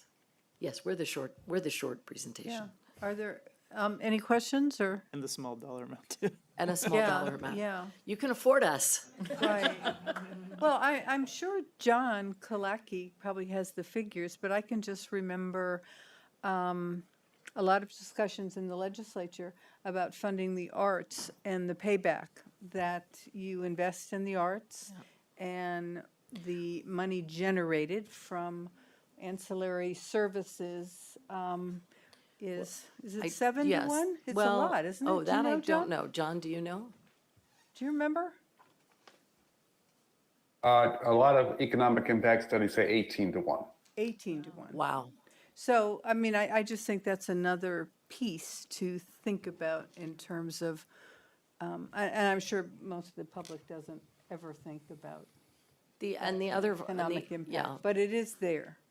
I should have added also that in the forthcoming development of the new comprehensive plan, we also feel that this is an important part for our committee to be able to contribute to what we would like to see in the new comprehensive plan about the arts and culture and the importance of it to the community in general. Tom? So it has my support, one, because it is the small dollar amount. But the other thing, on my 8 years of council, I love South Burlington. I grew up here. I always lament every year that we don't do anything for July 4th. We don't do New Year's Eve. We do a lot. I love Sobu Night Out. I am not taking away from all the great things we do looking at Holly. But I think that with the new Market Street, there are opportunities with a cultural assessment like this to look at how we can have our artists, local artists, shine in areas in front of the library where we have this great new facility where they can come in and use the facilities and so on. So very reasonable request. And we do have the gallery, don't forget. We now have a gallery, and we have a lovely curator who's working on shows, and there'll be a new one being set up in December, so. That's great. Well, I think the art shows are wonderful. Tim? Yeah, there's an ARPA request for the repair to a badly damaged mural on Heinsberg Road. Yeah. Have insurance money for Oh, that. it's insurance money. Okay, thank you. Okay. We said the art was worth $1 million. Yeah. Say $1 billion? Well, thank you for giving us the opportunity to present our request, and good luck with figuring out how to spend the money. Okay. Big Well, and thank you small. very much. Yeah, thank you. very much. Natural Resources and Conservation?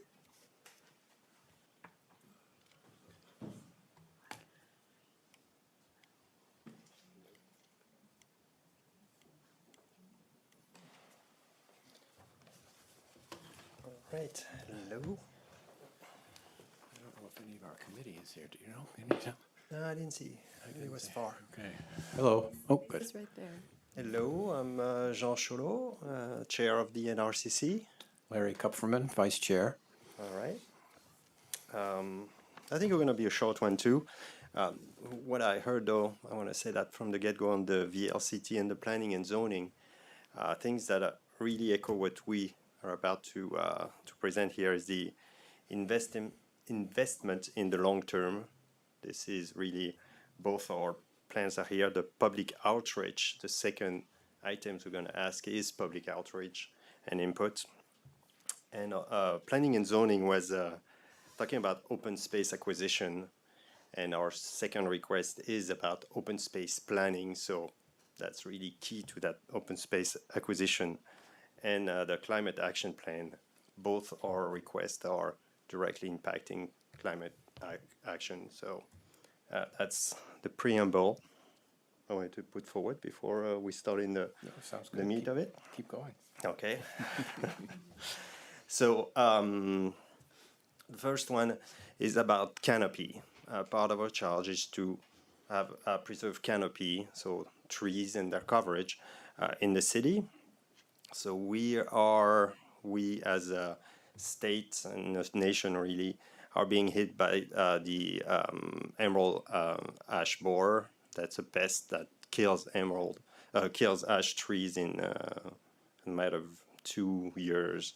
So we have a plan in place to address that, but we feel like the ARPA funding can help us keep the canopy. Instead of just replacing tree for tree, we can really increase the amount of trees we can add or treat the existing trees with adequate funding. Right now, we have plans to do so, but the funding that is being allocated is short, and we're afraid that we will not be able to keep that canopy and the same capacity that it is today. So that's for the first request. The second request is to develop the open space plan.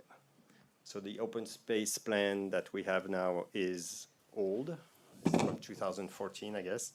And we are working on establishing a new one.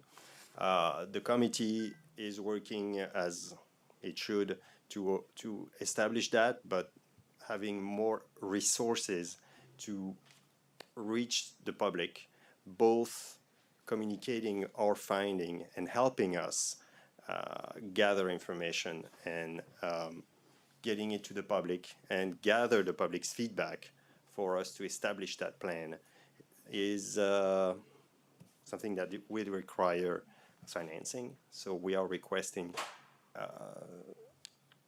money to have a third party or a consultant or an expert help us achieve that. Gathering information, publishing information, getting public feedback, and finalizing the open space plan.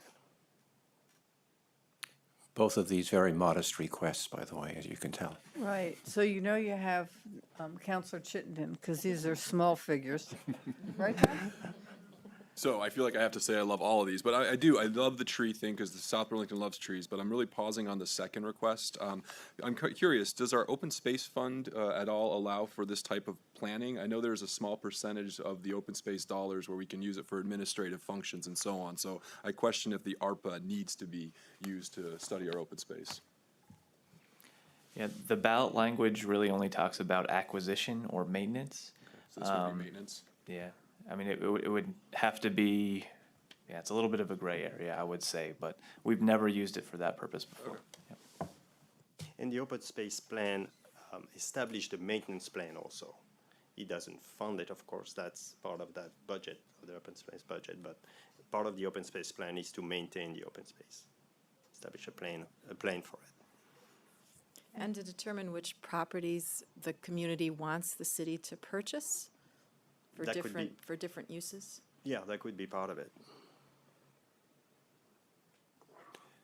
Any other questions or thoughts? Tim? Well, I want to know more about the parasitoid wasps, but we'll find out later. Barry? That's right. I think it's fairly new, fairly recent development, and I think we're all learning about that. And I think that the new method, if you on the printed copy, Yeah, it has if you a press link. on the blue, I think you'll find more information. Okay. It's Thank you. promising, but it's really in its infancy. To answer your question, Tim, I don't know if you saw it. I may have to learn to have a new appreciation for wasps. They're one of those insects for which I am really frightened, having gotten bitten as a child. These are very teeny wasps. Right. Well, this was sort of a teeny one too, but it hurt like crazy. Right. Thank you all. Okay, thank you. Lisa, did you want to make a comment too, as another member of the committee? I was just going to say that parasitic wasps exist, and you probably have them in your yards. I actually had a tomato hornworm that a parasitic wasp had laid eggs on, and what happens is when the eggs hatch, the babies eat the caterpillar. So that's one way that parasitic wasps do help. That's right. Nature can be so mean. Whoa, cruel. All right. Yeah, yeah. Okay, the Library Board of Trustees. Stay inside. This is a feisty council meeting. Good evening. Thanks for letting us take the time to present. I'm Stacy Pape, the new chair of the Library Board, and I'm Ted Lenski. I'm the vice chair and treasurer of the Library Board of Trustees. And we'd like to present our proposal for a book van. It would be we would purchase and fit up an electrical panel van to make our library more accessible to our citizens. There are many citizens right now who can't access the beautiful library that we've put out, and many of those are involved in childcare, older citizens, and people who don't have accessibility to the library. And we want to make sure that the services we provide to the library are accessible to the full community. And this would be one way to do that. It fits in with our goal and our values of improving diversity, inclusion, and equity as well in our community. The book van would also be shared with the Parks and Recreation Group as well to make sure we get the value out of the van, but by allowing them to, and seasonal summer staff to help with impromptu recreational activities as well. So we would share the van to make sure we maximize its use. In line with Helen, what you were saying about, using the third accessing childcare, and also accessible housing for people. This would be one way to continue to promote that and make sure we connect with our full community, because part of the library's mission is to make sure we're accessible to all our community members, and this is another tool for us to use to get that. So some of the things, again, would be to help out with kids that are in childcare who are not available during the opening hours of the library. So this would allow us to reach out to those. It would also make stronger community connections out with our citizens to make sure that the library resources are available. And also for older adults, we would be able to do that. So we feel that this was the next facet of expanding the investment that we've made into the library, and would allow for a small amount to continue to make that large investment that the community made, make it accessible to all citizens of the community. And I'm just going to make one more point. And one other point with this is not just bringing books to the community, but also having the library staff go out into the community to welcome people into the new library. This is a new space. We are having wonderful numbers coming to the library, but people that are not as familiar and not as comfortable being here, this is a really nice way to encourage them to come, and also to talk about some of the things like people with mobility issues that need to take the bus. At this time, the bus stop is at Barnes and Noble, so it's a bit of a walk to the library. So having staff be able to kind of talk through some of those things and the future of Market Street changing, it's really that bringing us to them to encourage that, as well as bringing books and literacy out into the community. And it's a long-term investment in our youth and our community too, because they get access for people who are in childcare or whatever. This would be another way to continue to promote the core values of what we want as a library. I wanted to just follow up with the staffing. And in the library's piece, it says you will hire a part-time employee and then use volunteers. Is that part-time employee, is that in the budget for next year? So, Jennifer, you want to? Jennifer's going to take that one. Yeah. The vehicle itself will take up to 12 months to. So there's plenty of time to plan. So it's in the CIP, it's potentially in the CIP and for the following year after. Okay. After we have the vehicle. So that is what it will need in terms of your shop to run this. Parks and Rec is going to use existing? Yes. Okay. It may be a year off, but I'm just trying to understand where we're going with all the costs. Yep, so we've conceptualized a Rec on the Go vehicle, and that would be, seasonal summer staff in combination with, our staff. We traditionally work when people play, so we're out in the evenings anyway. So this would just be, another way to bring services into our parks and community. Okay, we need to use the same vehicle. Same vehicle with like rollout tracks for books and rollout tracks for games and exercise gear, so. In the Very evenings? cool. In the evenings, you said? In the evenings and weekends. I mean, that's in the recreation world. That's the joy, is that the library would deliver services kind of during their traditional hours, and the rec traditional hours are, 24/7. So we'll be out in the evening and the weekends. So it's a great way to pair together. Summer, certainly. Yeah. Super. Yes. Yeah, I was curious why the library would not operate June, July, August, September, the library van. So Holly's describing it differently now, so it's obviously constantly has room to change. But in one of our discussions, it was that the parks are primarily open and people are visiting them during the summer months. And so if we can provide a 9-month schedule of regular visits for the book piece, that rec would then have primary use of the van during the summer months when the parks are the most used. Mm-hmm. Mm-hmm.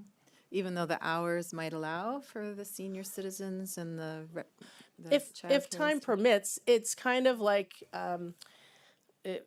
the library would have, you know, a schedule that's every week we go thus and such and so forth. If there's a space and recreation has an opportunity, then they'll say, oh, can we use it on Tuesday at 5? And we'll say yes. And similarly, that's what would happen on the summer or any other time.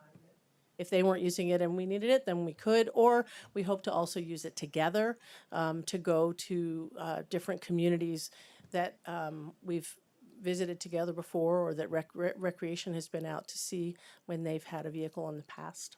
Yeah, and I don't know, I mean, I imagine you have to move things onto the van, take things off of the van, so The design so would be, it's- yeah, go the ahead. design would be such that it would probably minimize that transition time, but I think it also, we're trying to maximize the leverage and use of the vehicle is really our goal, and we would work together to maximize the time on that.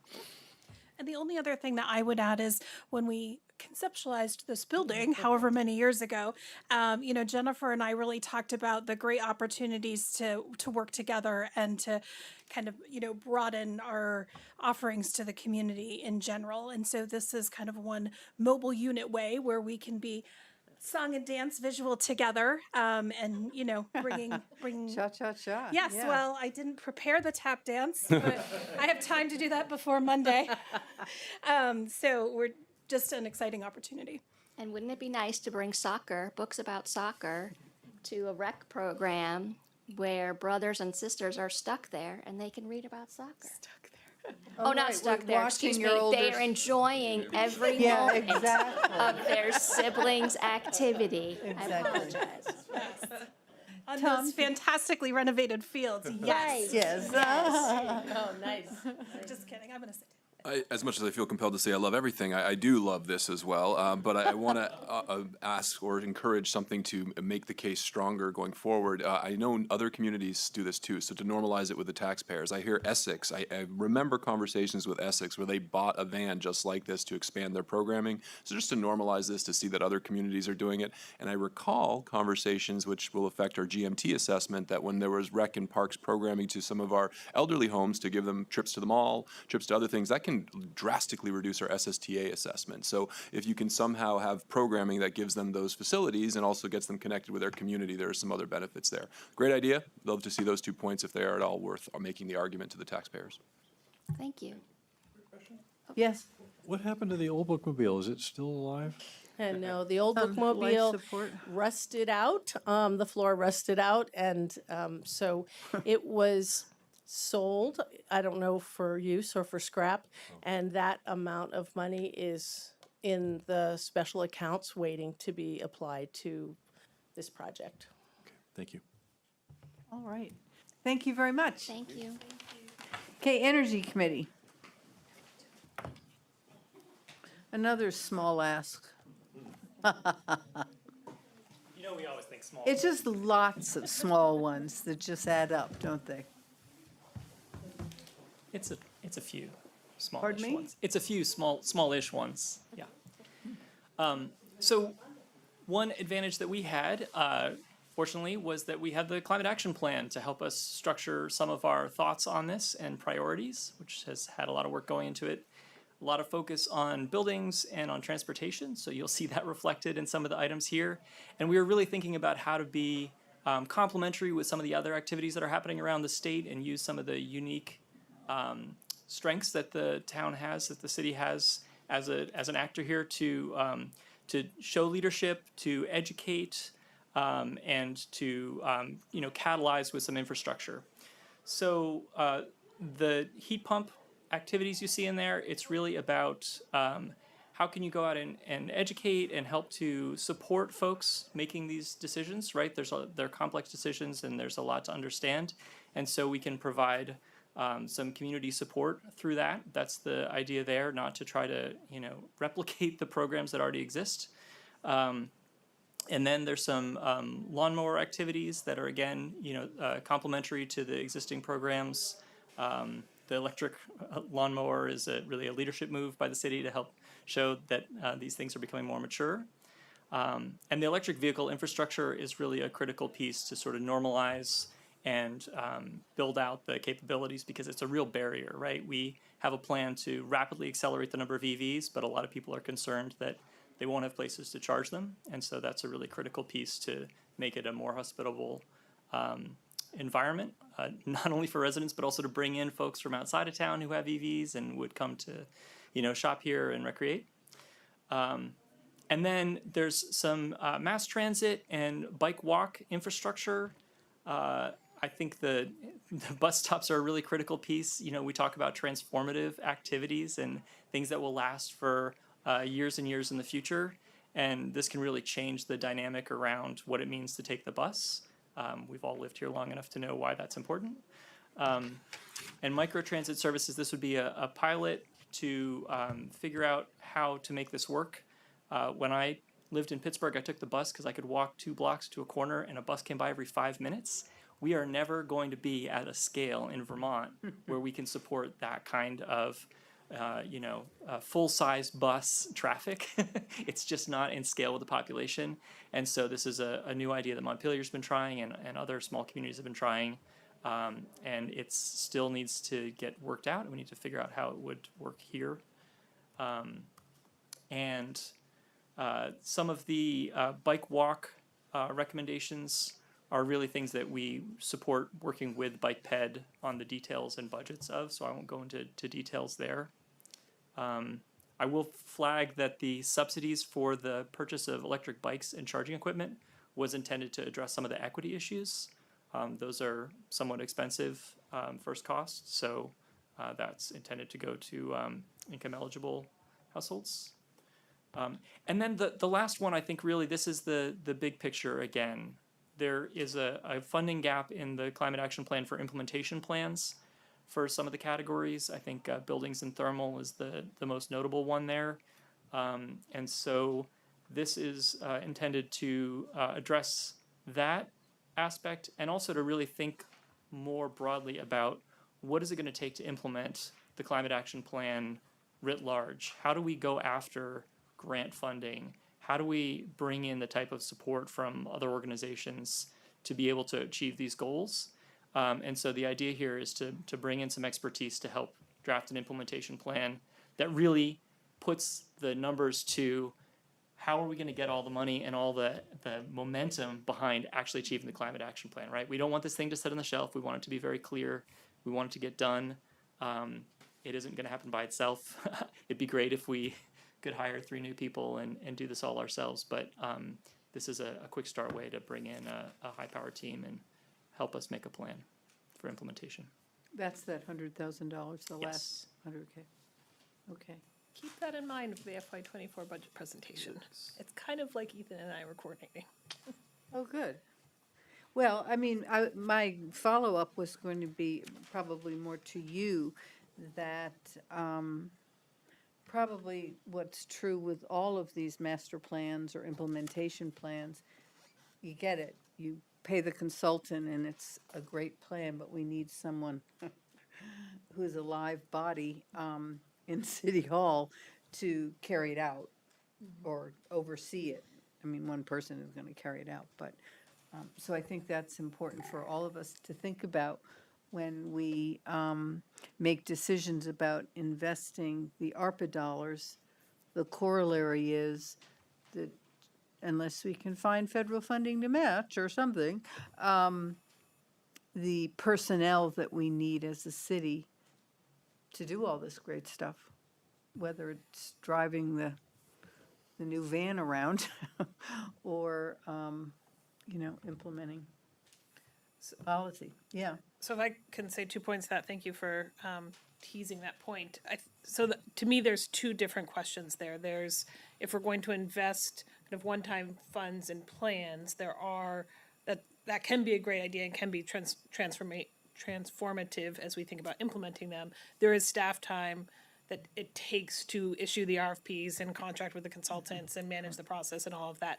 And that's really where I hope that our team, once we hear your ideas, can bring you back a strategic implementation plan of how we would kind of line that up with existing staff resources. I think the other thing the council should think about as you think about all these ideas is, and you'll hear me talk about this more on Monday night, is the investment in growing the tax capacity to do some of these things. When you fund plans with one-time dollars, that can be a really good idea because they are one-time things, but it's not building the tax capacity to then do something with the plans over time. So as we think about both the use of ARPA funds and the FY24 and FY25 municipal budgets, I think thinking about how we incrementally grow tax capacity so we have dollars available to implement the community's vision and values over time is really important. Okay. Any questions? Tim? We have overlap with Rex and Parks on mowers, electric mowers. Well, we probably could use more than one electric mower. I would hope so. Yeah. Yeah, because we've been talking about it and we've had demos and we know that they work and that'd be a great. So how come there's a $15,000 difference? Parks and Rec said theirs was 20,000 and yours says it's 35. Is it bigger? Two of them? I mean, Comes with a boom box. yeah, right. Yeah, I mean, Air there's conditioning. there's a range of sizes. Oh, so you just picked a number. It's like as- it's as like a did car. they. You can get a car for 20. You can get a car for 35. Okay. Any other questions? Yeah, You as the operations chair at GMTA, I love the idea of the bus stops. Did you talk to John about that or someone, Ethan? More. I did talk with somebody at GMT, and they supported the concept in general, and said, you know, there's be a lot of details to work out about where they would go and the type and everything. Yeah, but they would certainly definitely like the idea of investing in that type of infrastructure, but it begs the question. I mean, we're gonna be asked for spend $600,000 in FY24 supporting GMTA, $50,000 increase. I don't want to use this money for that, but there's no restrictions on using it to backfill cost increase, correct, Andrew? Correct. Yep. Any federal dollars for that we could leverage? It's a good question. We actually didn't do research. I mean, I'm assuming when we talk about federal dollars, there are specific funding opportunities that are posted by specific federal agencies, and there's application periods that we have to hit and things like that. So it's probably something that we need to keep watching because these things come and go, right? There's a DOE funding opportunity that I'm working on right now, but we got to get the concept paper in by December 16th. They announced it last week. Like they're coming by all the time, right? So I think we need to like have our plans ready and then subscribe to all the right lists if we want to leverage those dollars. Well, and that also illustrates the need for a person who keeps track of that, or people, and develops the proposal and gets it in on time. And working with the I mean, Vermont League of Cities and Towns, if they know that we're interested in that, they can keep Yes, their eyes out. yes. True. Yes. I love the electric mower, and then also on the GMT thing, one thing that surfaced multiple times, which I think we're at a point where it's ripe for action, is with the new technology where you can see where exactly the bus is, the idea of an internal or an inside bus stop, especially for the bad weather. So it's partnering with local organizations, Healthy Living, Eli, I forget his last name, was actually very interested in doing this. But if GMT had flat screen panels dedicated to just showing where the bus is, and it was designated as an indoor bus stop where people can wait in a warm, climate-controlled environment as customers, that would also get people to find the conveniences of public transportation. I think of Dunkin' Donuts, of gas stations. It takes some requirement working with them, making them want to have people waiting for the bus inside their warm spaces as customers, but I think it's well worth exploring, rethinking bus stops in South Burlington. That would also require a change in the practices of the bus drivers, because they don't stop unless someone's waiting at the bus stop. With the screens, it'd be nice because they can see exactly where the bus is. So if they don't have the smartphone, or if the smartphone's not up, they don't have to have it in front of them. They can just see exactly when they need to start walking to the bus stop. One comment about Yes. the electrical vehicle charging 500,000. I mean, that goes hand in hand with affordable housing, right? So if you want people that are going to be in apartment houses to be able to have electric vehicles, they're going to need a charging station. And so if the city can help incentivize or help, if they're going to be affordable housing developments, then having money available to assist the developer with implementing that infrastructure is really important. But are they going to be able to afford the electric vehicles? Well, not yet, but I think that it's coming. It's coming. You don't have to buy a Tesla, you know. There are some fairly cheap ones.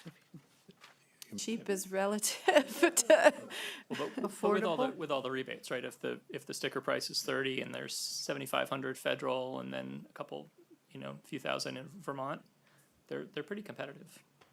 Yeah, that's what I thought. I the mean, we haven't supply bought one too yet, for but- those cheap. Well, sure, but I mean, this whole plan isn't gonna have, it's not like we're gonna fund these things and then tomorrow, 35 people are gonna go buy it. No, it's 2026 though, so we have that. So we have some time. Isn't there some federal dollars and programs for the electric charging?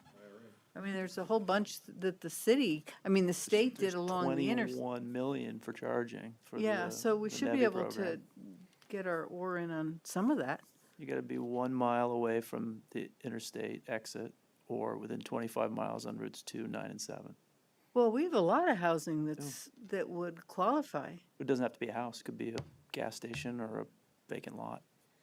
Matt, do you know if that's only for the level 3 fast DC chargers? Yes, or- you have to have 450 kW chargers, which is gonna cost about $480,000, but the federal money pays for 80% of it.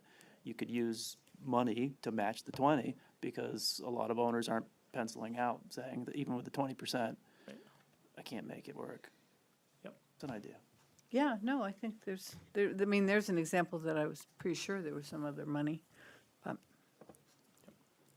And we have interstates that seem to crisscross our, our community, so. All right, thank you very much. Thanks. Economic development. Is anyone here? Hi, John Oh, Burton. I'm sorry, I didn't see you on, I I'm wasn't online. looking at the screen, I was looking at the audience. Welcome. Thank you. Sorry I couldn't be there to be with you tonight, but I'm feeling a little under the weather. But our committee has talked pretty extensively about the use of the ARPA money. And early on, pretty much had a consensus around investing in childcare. And that may seem a little off base for the economic development, but we think that childcare is a real key element of recruiting and retaining businesses and employees. And that can lead to a better tax base and a thriving economy. And in fact, some other parts of the country, like Washington, D.C., implemented universal preschool in 2008 and saw that their labor force participation increased amongst the parents associated with that. So I think that childcare can go along with a thriving economy in a pretty dramatic way. It's hard to see the best way to invest that money. I would encourage the council to talk to some of the existing childcare providers in town and get their best options to see what they can do to be supported. I know they have problems recruiting and retaining staff. So one idea we threw out would be to help assist with some of that. My daughter runs a childcare center in Maine and is always challenged to hire because of the low pay that they are allowed to offer due to constraints they have. And in fact, the state of Maine actually did across the board subsidy of pay for every childcare educator starting about a year ago, recognizing that it's an underpaid profession. So that's one thought would be to see if that would be beneficial to them. Another would be to help them expand. I know there are always not enough available slots, and what kind of expansion assistance could they use? And I saw that the Affordable Housing Committee recommended doing an RFP to that effect, and that may be a good approach. But again, I'd recommend that you start by really talking to the existing childcare providers and get their best insights about the role that this money could play to help with this problem. And I would like to see it targeted, obviously, to South Burlington's providers and people that either live in South Burlington or work in South Burlington, so that it benefits our local town. Our second idea was to consider maybe some kind of revolving loan fund. As interest rates go up, businesses are challenged to make expansions and continue to invest in their properties and in their workforce. And a revolving loan fund could offer money at a lower rate. Perhaps a condition could be put on that it's matching some other kind of funding, like from the VITA program or some other state funds. And that kind of links into the third thought we had was one of the upcoming challenges that businesses are facing is the new stormwater regulations related to 3 acres. And there's a lot of challenge there for businesses to design those systems and implement those. And perhaps a revolving loan fund could be some kind of assistance to those businesses to be able to meet that guideline that's starting to press against them. John, do you think in your second bullet, the revolving loan fund, are there businesses who might look at that as and use that as a way to provide space for childcare for their employees, not provide the childcare, but partner with or hire or support an existing child care facility.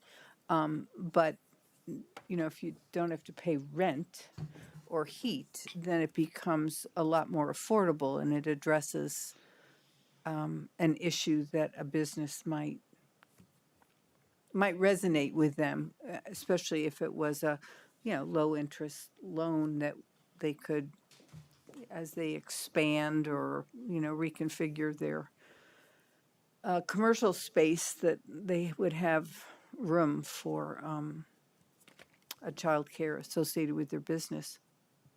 Yeah, I think that should be pursued. But from what I'm hearing, a couple of the major employers in town here are looking at the options. It seems like the model of housing the child care in a business is not as favorable these days as just supporting a child care center. Having the business subsidize in some way or support in any way they possibly can to assist them. But there are legal issues, as you all know, liability issues when you offer those kinds of spaces within your business. I think UVM recently stopped doing their childcare, and it gets complicated. So I think a lot of businesses tend now to support a local center, but not necessarily house it in their facility. Okay. Well, but organizing that so that, you know, 5 businesses who are all dealing with the same issue because they have young employees with children might be something we could pursue. Now, there's no doubt about it. The first question any new employee asks is, where am I going to live? And the second question is, where do I put my kid for childcare? Right.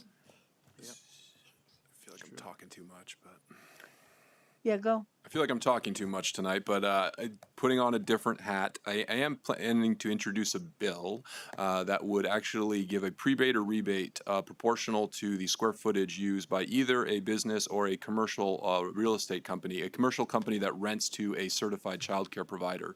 And it wouldn't amount to a ton of money, but you know, $3,000 to $5,000 reduction if you're using the space for providing childcare for a company that finds space within their facility or a commercial entity that repurposes an old video store into childcare. I think it's worth exploring, but I need to get some idea of how much that would actually cost to the state budget, but whatever that's worth. Yeah, I think there'll be some coordination required with whatever we do here at the city level with, you know, what's going on at the state level with a lot of proposed changes. And even the federal level is continuing to entertain ways to tackle this problem because it's a nationwide problem. For sure. Any other questions? Okay, thank you. Thank you all. Now we have the Committee on Common Areas for Dogs. I'm always going to really refer to it as a dog park committee because, you know, you can't teach old dogs new tricks sometimes, and I'm an old dog. Okay, I feel kind of silly after all the presentations you've heard. I'm Betty Malizia, and I'm chair of the Committee on Common Areas for Dogs. Not quite as glamorous as the other presentations, but the reality is it's a relevant subject for 40% of our population in the city. So and it's a quality of life issue. When we put together the how is it transformative? I think we can go from the fact that we have one great dog park now open, and all you have to do is go up there and see the activity that goes on every day.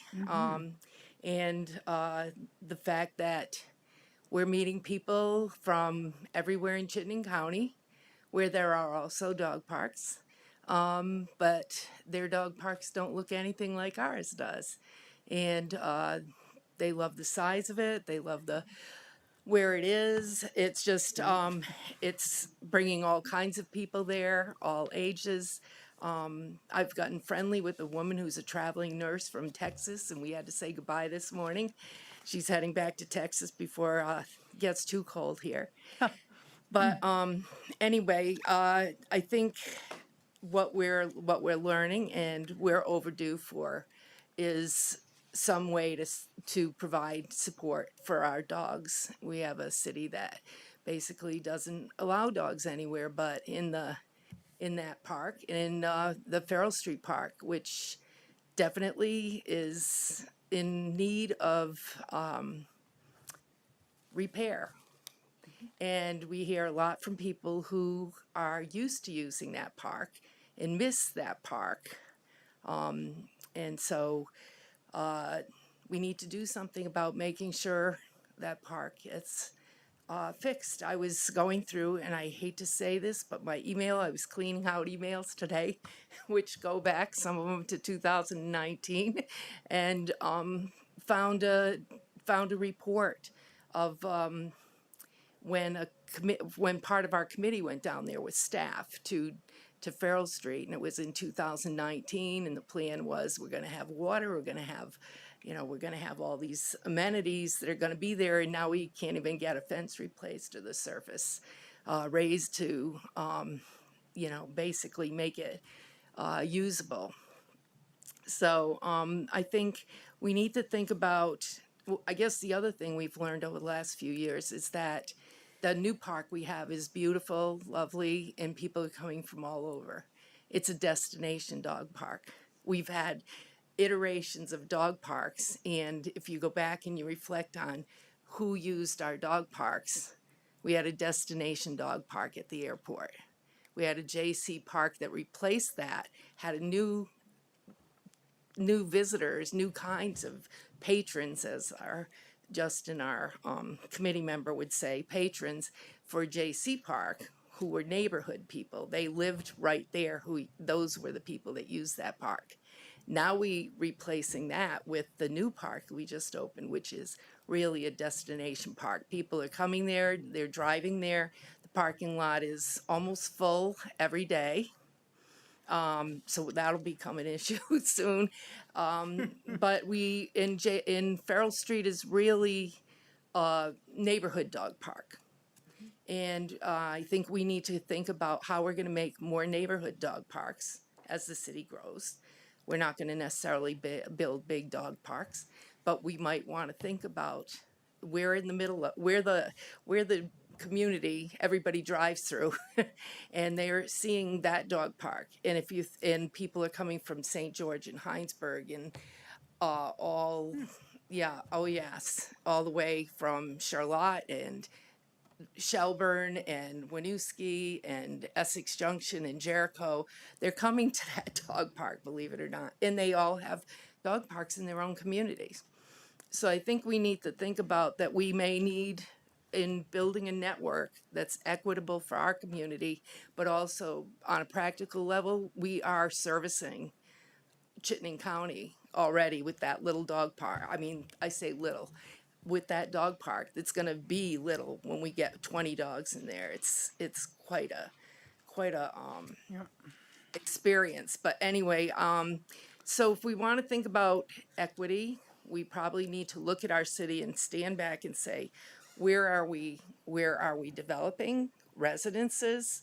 And we're going to have lots and lots of apartments soon. We already do in certain areas of the city. And in addition to dog parks, we have to meet the sanitation needs of dogs. if for nothing else.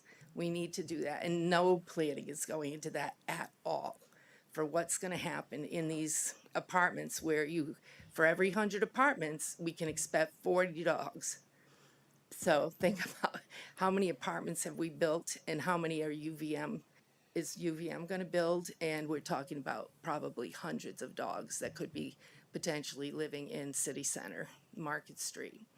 And where are they going to be, where are people going to take them to meet their sanitation needs? And that's not being thought of at all. I don't know if dogs are allowed in the current buildings in City Center, in the current apartment buildings. Yeah, They people are? do. Yeah. Oh, In the yeah, CHT? people have dogs, yeah. I don't think CHT Yeah. allows dogs. They do. Well, I Oh, see yeah. people right outside I them have with friends dogs. who live in a CHT building, and they can't have dogs or cats. So I don't know. Well, the land trust came a few weeks ago. I remember Helen asking, what are you going to, are you planning for the dogs that will live there? And the response was, well, there'll be some green space in there. But green space does not address sanitation in a way that we really want it addressed. So I guess, So, well, your plan is talking about 5 waste bag dispensers, right? Or 10? no, at minimum, we need to put in about 15 more. 15. Yeah, something. So it's 16 on the report. 16. I mean, we could use My twice computer that, to be died, honest so. with you.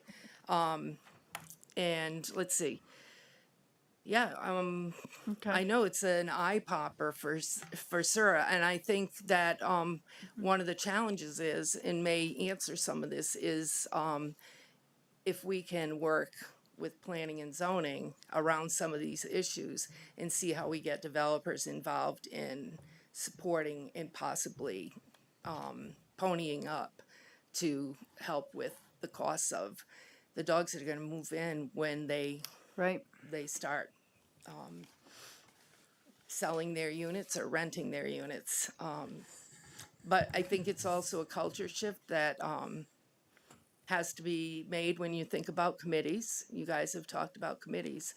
You have a committee that's done a lot of work, and the good part of that, the best part of that park that we have there was designed by the committee. It's the result of the work of a committee.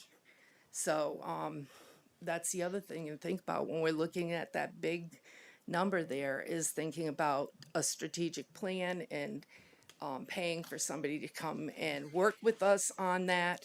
And I guess some of us would say that you've got a committee full of people with expertise on some of these things. I just have to share, we've got one member who's gone for 3 months.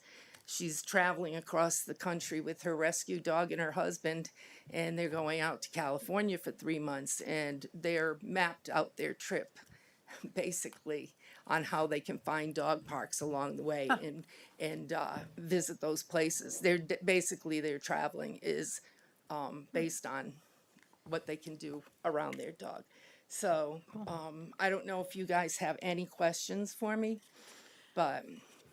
Any questions, The only Council? thing I didn't understand was for the 16 dog waste bag dispensers, you have $300. Well, they're about 300, a little bit more than $300. Yeah. So how does that add up to 15,000? Well, I've been told that if we don't have staff, I mean, some of these costs could be, pardon me,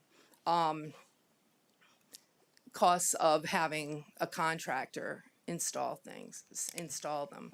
And that's, I think some of these other costs are things that would, might be contracted out for work if it means staff, if it means that it doesn't rise to the top of somebody's priority list, which the dog parks seem to never do. And possibly if the work were farmed out, maybe they could get a little higher up on the priority list. I don't think we want to ignore it.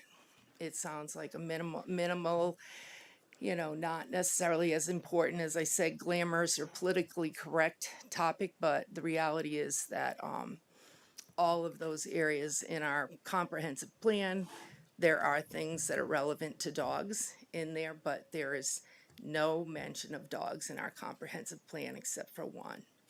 So, and it has to do with licensing. But we have over 3,500 dogs living here. They live in homes with 6,000 people. That's a big chunk of our population who feel that dogs are members of their family. So I think you just want to keep in mind who it is, how many of the citizens who live here have, dogs as members of the family. How many people are coming here because now we have a beautiful dog park that everybody wants to use. So anyway, there is a lot to think about. Sure. Okay. Matt, you had a question or a just- comment? You're the liaison. to Yeah, that just committee. and I agree with all of this, but the question I had about feral, 60,000 is the number that the committee thought was the right number. What is that? Can you just give us a thumbnail of what that buys? That buys Yeah. fencing, that buys surface being fixed. It basically, the facility needs to basically be done again. Doesn't change the footprint, correct? Because we're It won't restricted change the by footprint. yeah. But it definitely is a park, as you've seen when you've gone down there. Everybody has gone down there, Yes, Helen. yeah, yeah. And it's used by a lot of people and of all ages. And that's So that's resurfacing it so it won't be muddy and dipped raising it and a new and fence. grading it so the Okay. water goes. That include water too? Oh, no. So 60,000, it doesn't include water. We did not go Okay. out except to know what gets spent in other things. I was advised to put in some figures. Okay.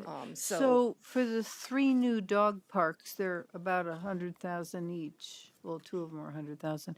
Is that related to size, or is that purchasing land and building them, or is that just fencing and amenities, or? that's is it- fencing, amenities. You may have to do some work. I mean, if you think about one of the sites we had recommended 3 years ago was to have a dog park over in front of Butler Farms. Uh-huh. It would look very different than the one at Dorset, Veterans, or at Wheeler. Yeah. Because it's, in some Flat. ways, it seems like it would be obviously easier to construct because it doesn't have all those features, topographical features. Okay. But who knows what it's going to be underneath, and so are there Used wetlands? to be a wetlands. And, right, But it's been dry those lately.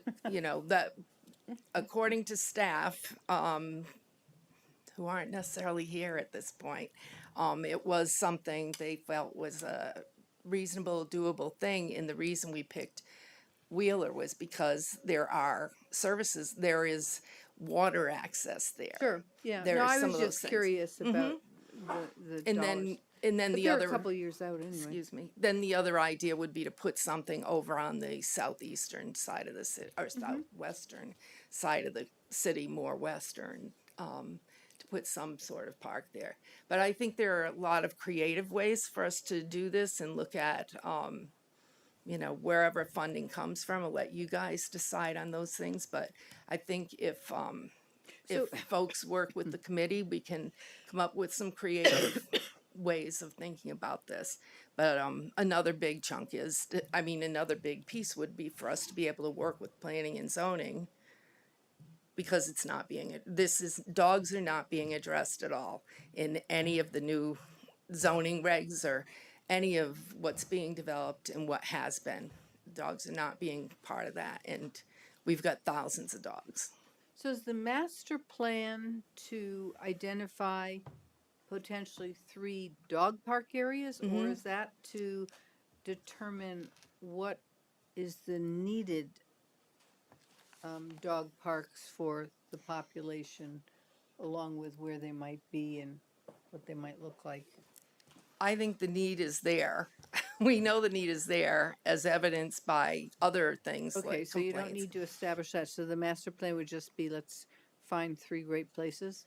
Find some places and have somebody who could come in and provide a consultant. This is what it was suggested to me, that we'd have a consultant come in to do to do that kind of assessment of Okay. areas it's that really might an be assessment. All right. identified. Thank you. Okay. Any other questions? Did I cut you off, Matt? I'm sorry. Oh, no, I'm good, thank you. Everyone else? Okay. You sure, Tom? Okay. All righty. We're getting down to the end here, guys. Bike and ped.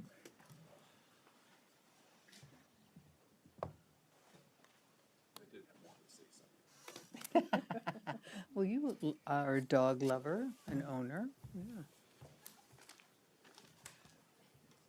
Welcome. Thank you. Good evening. I'm Havala Gagne. I'm the chair of the Bike Ped Committee, and a good number of my committee members are here as well as I think Erica Quillen, if she's still here. She's not been feeling well, but I think she's joining in.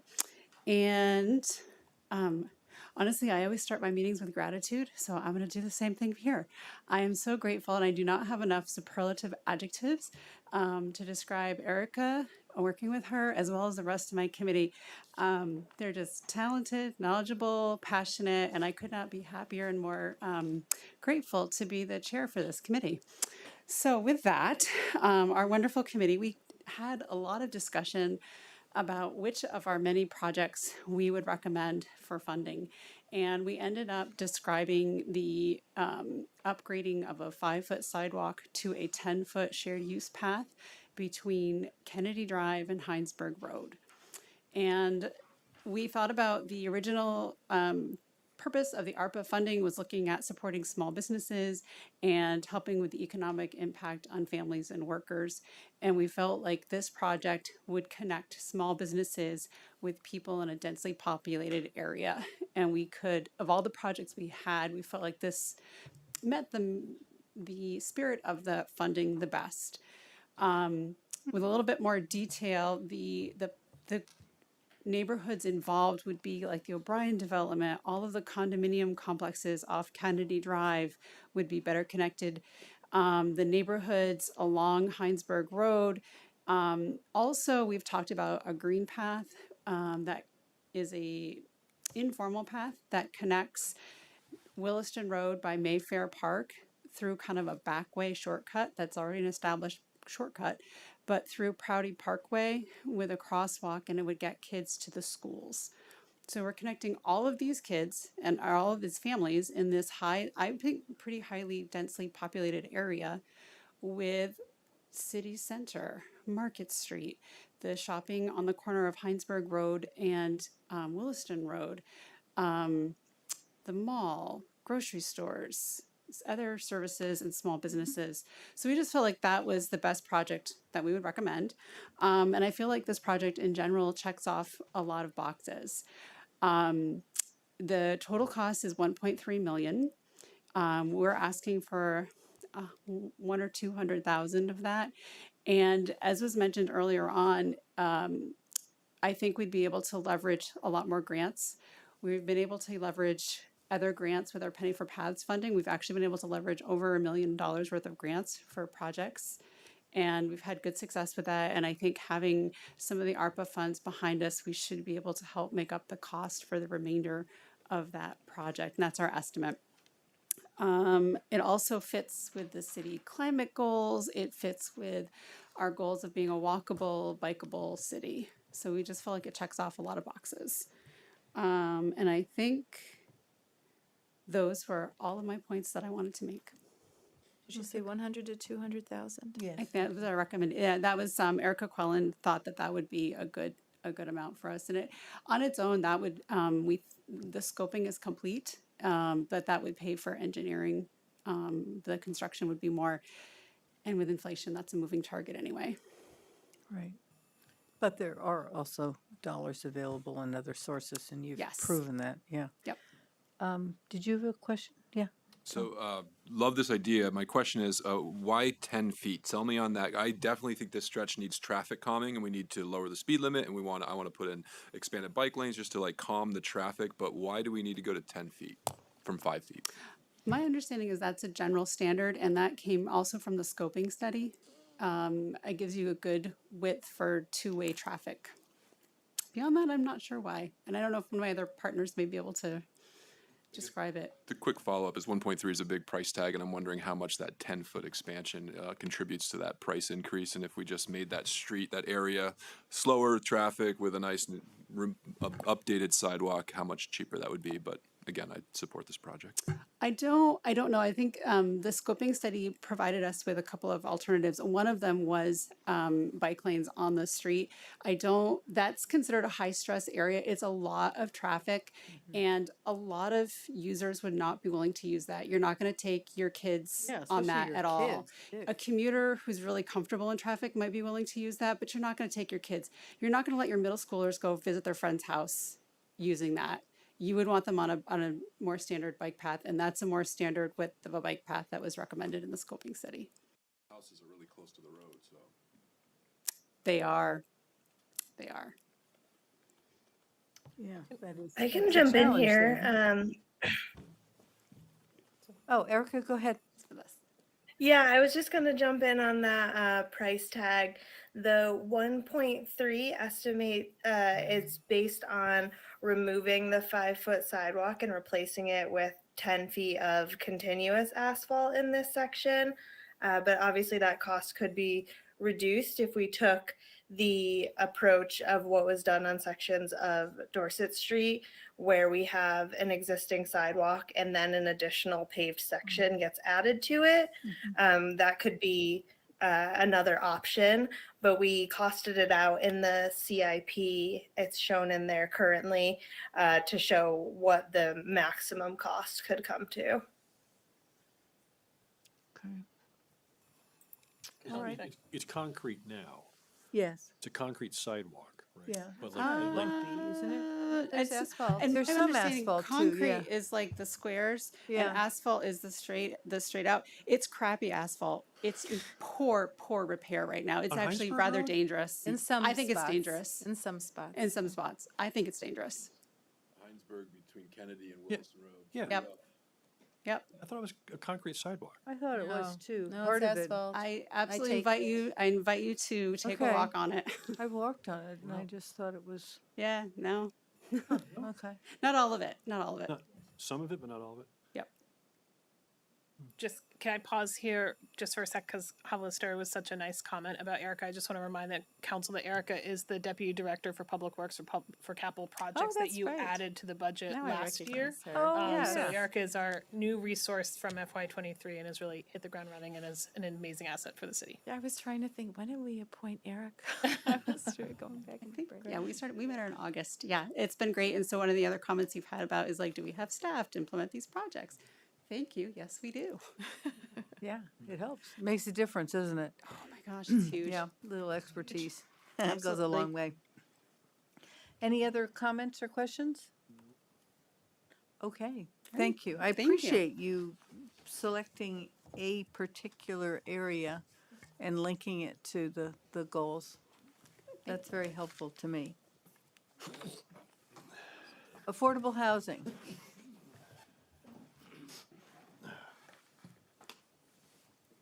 Hey, Chris, welcome. Good evening. First, thank you for your prior generosity for the 1 million. It was exciting to hear VLCT call out that specific program. It's something to be proud of. So thank you for that awardment. Online, we have most of the committee here this evening. Darylyn, Janet, Vince, John, Sandy here in the room, myself, and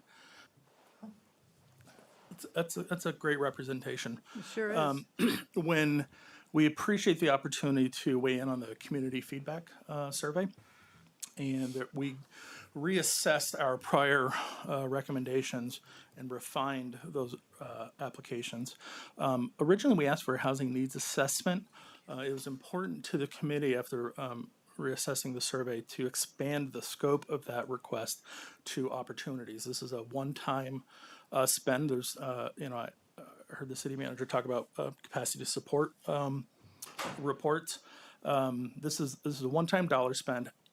Believe it or not, it's the Path to Affordability report was in 2013. And so as we reach the end of the comprehensive plan, some of that information is now out of date. Think about what South Burlington looked like 10 years ago and what has happened since that time. It's Quite a bit. it's so we're at a point where we would like some refresh data to center our recommendations going forward on more relevant data. We've seen the rental vacancy rate at 3.8%, and now it's below almost 0.5%. We've seen the demographics of the city shift. And so even looking over some of the comprehensive plan, we've seen that some of the elements didn't speak to renter protections. With the affordable housing crisis and COVID, we're finding lower occupancy number of people in bedrooms, and they want to downsize to something smaller, and how to find it. So there's just, I think everyone's aware of some of those needs. What we're asking for is, we kind of had a conversation of, well, why the original report, we don't need a report just to tell us that water is wet, right? We know there's a housing crisis. This would give us the data and recommendations on how to expand upon those opportunities on a go-forward basis. Since the data is from 2013, it's due for a renewal anyway. We saw there's an opportunity to not utilize general funds and utilize one-time ARPA grants for that money. The $100,000 was an increase. We're asking for more of a Camry versus a Corolla in the recommendation. Really the difference is that opportunities.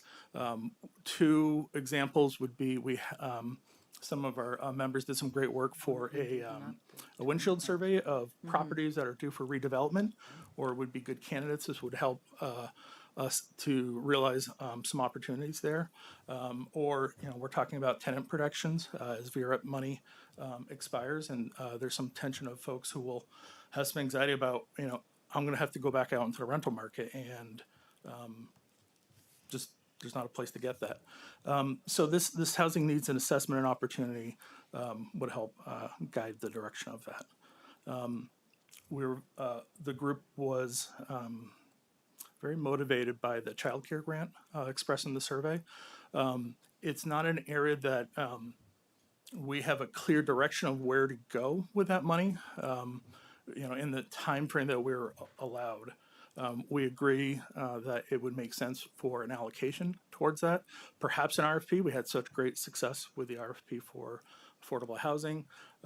We would again ask for an RFP in support of the child care grant.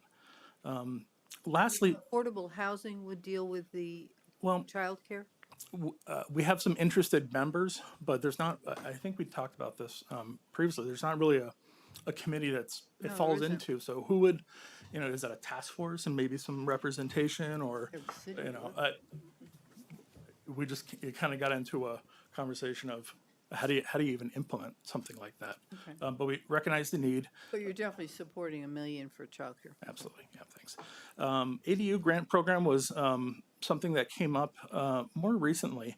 There's been some good progress in the city of Montpelier, who, without ARPA funds, kicked off an ADU pilot program. So with accessory dwelling units, yes, they're allowed by right in the city or statewide. This grant program would help build excitement by providing some small grants to folks to kickstart that program and really demonstrate what it's able to succeed. Thank you to Mr. John Simpson, who made some great outreach to other cities to talk about that program and how that could be a success here in South Burlington. So I understand you wanted to keep it brief. Any for any questions or? Okay. Seeing none? Questions, thoughts? Just the ADU proposal is interesting. I always think the worst of people, like they would take the money and then make it an Airbnb. Yeah. How would you guard against that? Yeah, that came up. It really it almost kind of ties into the short-term rental discussion that's on our work plan.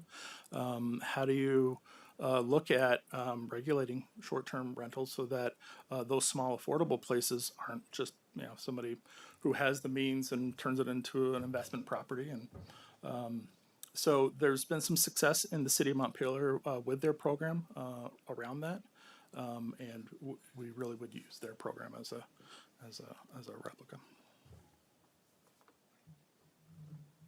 Well, I think the planning commission is looking at infill, and I mean, that's where this kind of fits, isn't it?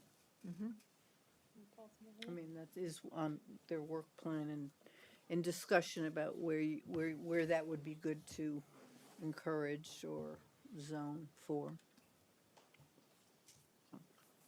Just an FYI. Any other questions for Chris? Thanks for having us at the end of a long meeting. Yeah, Thank well, you so much. thank you. Okay, Chris. all right. Is there any other business? Yes, Andrew? Make a comment on behalf of the planning commission? Yes. Yeah, because no one was here except you, I guess.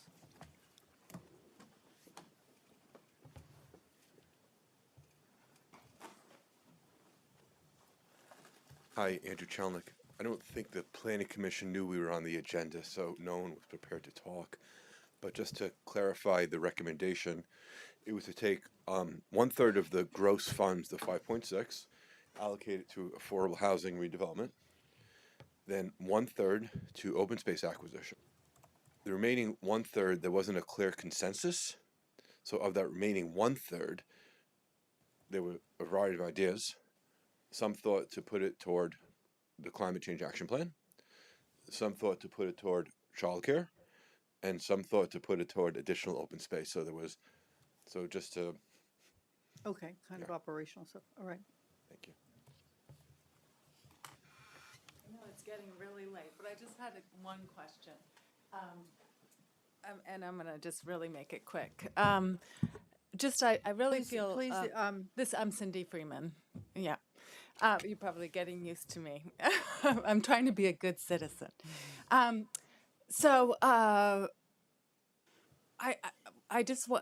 hearing 1 million to childcare, and yeah, I'm not hearing really where it's going. Like, let's go grow kids, or is it going like John Burton mentioned in economic development? Would it be going to already existing daycare providers in South Burlington, or making it more accessible to other South Burlington daycare providers? The other thing is, I just quickly listening to everyone wants the money. We all want the money.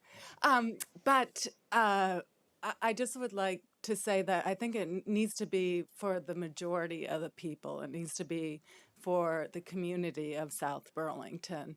Let's Grow Kids has a huge asset. If you look at how much money they have 14 million, and then they're the biggest foundation, even like over 100 million. They have leaders that are working in that organization that are making over $100,000, and that's not even Dan Smith.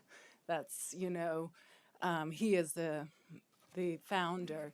So I just think it would be really a disservice to South Burlington citizens if we gave it to Let's Grow Kids, because they already have a ton of money.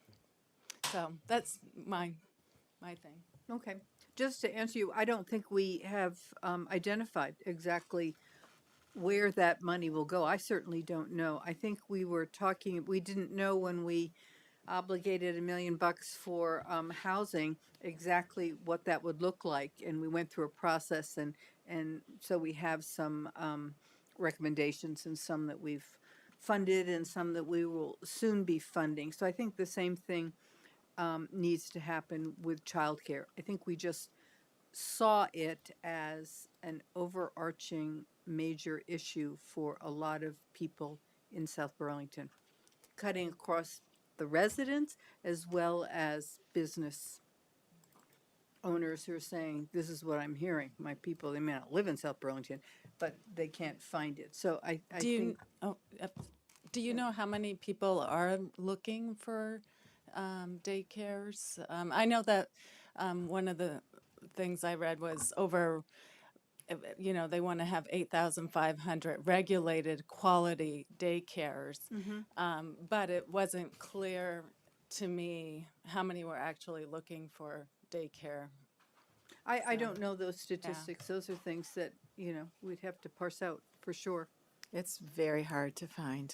Yeah, I'm sure childcare. it's hard to find, and I'm sure there's people who Good. I think we don't almost even look. need to if we're gonna put 1 million toward that, I think we really need to have another open thing and open with the daycare providers, have them come. Well, I think it needs to go beyond, you know, just throwing money at an organization that already has tons of money. Okay. Oh, yes, Sandy.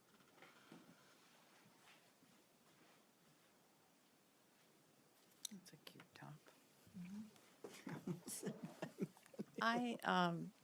Sandy Dooley. I volunteer every Thursday afternoon at Robin's Nest Child Care Center reading to kids. And several years back, I was on the Child Care Fund of Vermont, which was an advisory committee for the Vermont Community Foundation. So I have, not recently, but a fairly long past, and I know a lot of people in the field. I just want to say I'd be willing to be part of a committee that, or a work group that maybe organized a meeting of people in the field to even talk about what might be in an RFP. But I certainly don't envision that anybody has any clear sense that it would all go to one organization. So I was really proud knowing of the struggles of childcare programs, that there was such a high level of sensitivity among our community that it came out first all over the place The on the need is survey. huge. And especially we're we may be the oldest community in the state. So I think people that are employers know what it is for their employees, or even the employers themselves. Grandparents know what their kids are going through, getting childcare for their grandchildren. We've got to invest in our future leaders and everything. So I'm just thrilled that the survey came up with that, and that you've been responsive to that, and want to really find a way. It's new territory for the city, I think, in terms of subject absolutely. matter. But I think it's like Katie said, you know, go forth. You know, if you're breaking new ground, do it. Yep. So I just want to applaud you and say I'd be, you know, on an ad hoc basis. I know a lot of people in the field, and I could try to help. Great, thank you. I will vouch for her connectedness. Okay, is there any other business? I think we're supposed to provide direction to the staff. Oh, that's right, yeah. Our job isn't done. You certainly can do that tonight if you would like. You can also do it at a future meeting if you would prefer. Well, do people have some overarching thoughts? I mean, yes, go ahead. I just really liked the way that you structured and staff structured this hearing. I think it was well attended. I think the committees all did a lot of great work, and it just was well done. Yeah. Yes, I would agree. I have a feeling that the totals of all these exceed the amount of money that we have. Yeah, no, I did that total. It does, for sure. Can we get some more Yeah. ARPA money? I don't think so. Well, I think the key piece is to understand the capacity of the city to undertake the management of whatever it is we identify as appropriate investments. I mean, we can't just blindly spend, you know, another $2 million, because if you throw in the million that we sort of was taken out for childcare, we're really talking about $2,006,000.52 or something. Do you want to make a matrix of it and then have us grade what we think, kind of like the agenda planner thing, where we then prioritize it and score it? Is that too much work to do?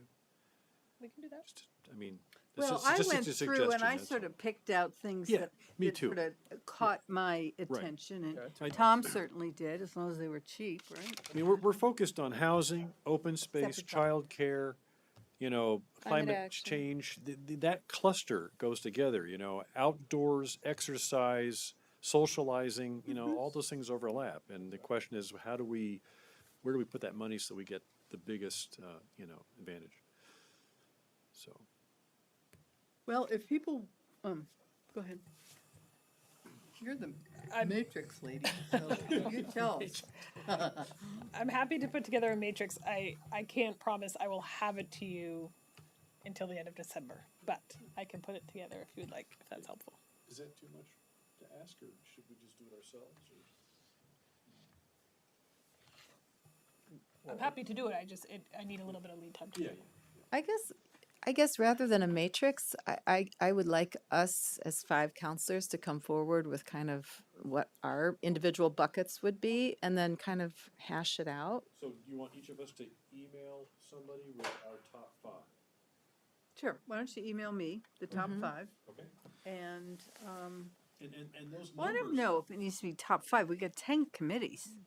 I was thinking everyone ought to get a little something. But well, If it's decent, I mean, they all had pretty good ideas as far as I was concerned.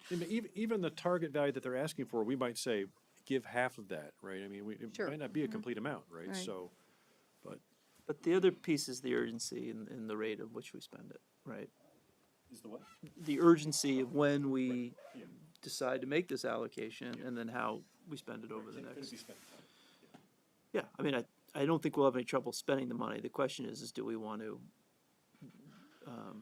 how fast do we want to spend it? And I don't know the answer. I mean, that's just an open question. And I think the childcare question is a fair question, and I really appreciate Sandy stepping forward and offering to actually serve on a committee and be some, provide some leadership, because I would need some direction. Yeah.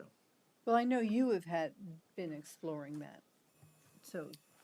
Yeah, so I did meet with Let's Grow Kids to not say we're going to give you $1 million, but to say if a community had $1 million to incentivize the growth and support of new childcare capacity within the city, how might you recommend going about doing that? They're not actually very interested in receiving it themselves, but they have run grant programs that I think would be similar to what we would receive if we put out an RFP similar to what we did for affordable housing. So I think there are some models that they've built that we could learn from, maybe through a work group, and develop our own tools for, and put it out to the marketplace and cast a net out to the marketplace and see what the marketplace came back to us with.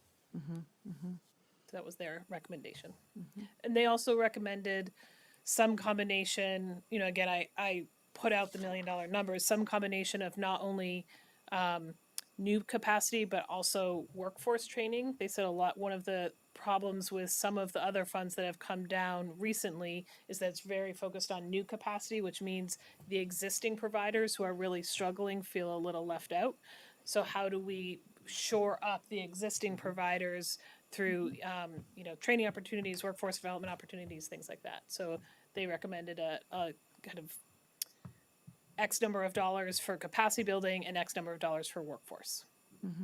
Yeah, there used to be an organization, I can't remember the name of it, Sandy, that looked at Chittenden County and could tell you who all the daycare providers were and where openings were. Ah. So that. Yeah. But I can't remember, did they do that by city? I mean, that would be a baseline for what we have now. They do have one. They have I found it at the state site. they have a whole childcare list according to town. So I have the whole list of South Burlington. I'll give it to Sandy. We live in the same neighborhood. But it doesn't mean there are openings. Well, right, no, but I mean, but No, that, no, it doesn't mean that there are openings, but there's like at least 30 in South Burlington. but they may all, many have of them may be years-long struggling. wait lists, Yeah, yeah. but they may be struggling. Yeah, And the capacity for personnel might, I mean, it gives us some information. Okay. The state website will give all the Okay. programs, but there are resource and referral agencies. They're private nonprofits that cover the whole state. And Child Care Resource covers Chittenden County. Some of these, yeah, and the one I think in Franklin County, for example, also covers Grand Isle. So there's Okay. a network of Child Care Resource and referral agencies. They are the ones that would know the vacancies or Mhm. and that kind of thing, or the difficulty people are having finding how difficult it is, because they provide support to parents and looking for childcare. Yeah, and I would want us to, if we go that route, to really look at the quality, the level of quality, because there's a wide range. Having been on that market and gone and visited different centers, and I think too, something that would truly be a viable plan. You certainly don't want to invest in a center that would, close in a matter of years. I mean, I think we really, it has to be really thoughtfully done. Sure. Yeah. Well, I would suggest that we not pick our top 5, but rather pick the ones you really think make sense and have, including the childcare thing, $2 million to spend. If you have, okay. Knowing that, there might be ways, I mean, you could certainly put more in and say, and I think we should be able to find grants or, I don't know. Okay. Does that make sense? Sort of, how would you spend the $2 million? Yep. And if you don't want to give $1 million to childcare, you don't have to. You can make it $750 or $500, whatever it is you want. Put it all towards the pool. All of us. That's 10 million. Yeah, if we each had, yeah, that's what it would take. Okay, well, good meeting. Thank you. Oh, motion for adjournment?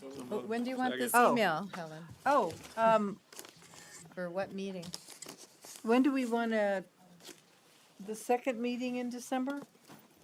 Do we have time? No, we don't have time this Monday, I can't do it this Monday. Yeah, so, or should we make it the beginning of January?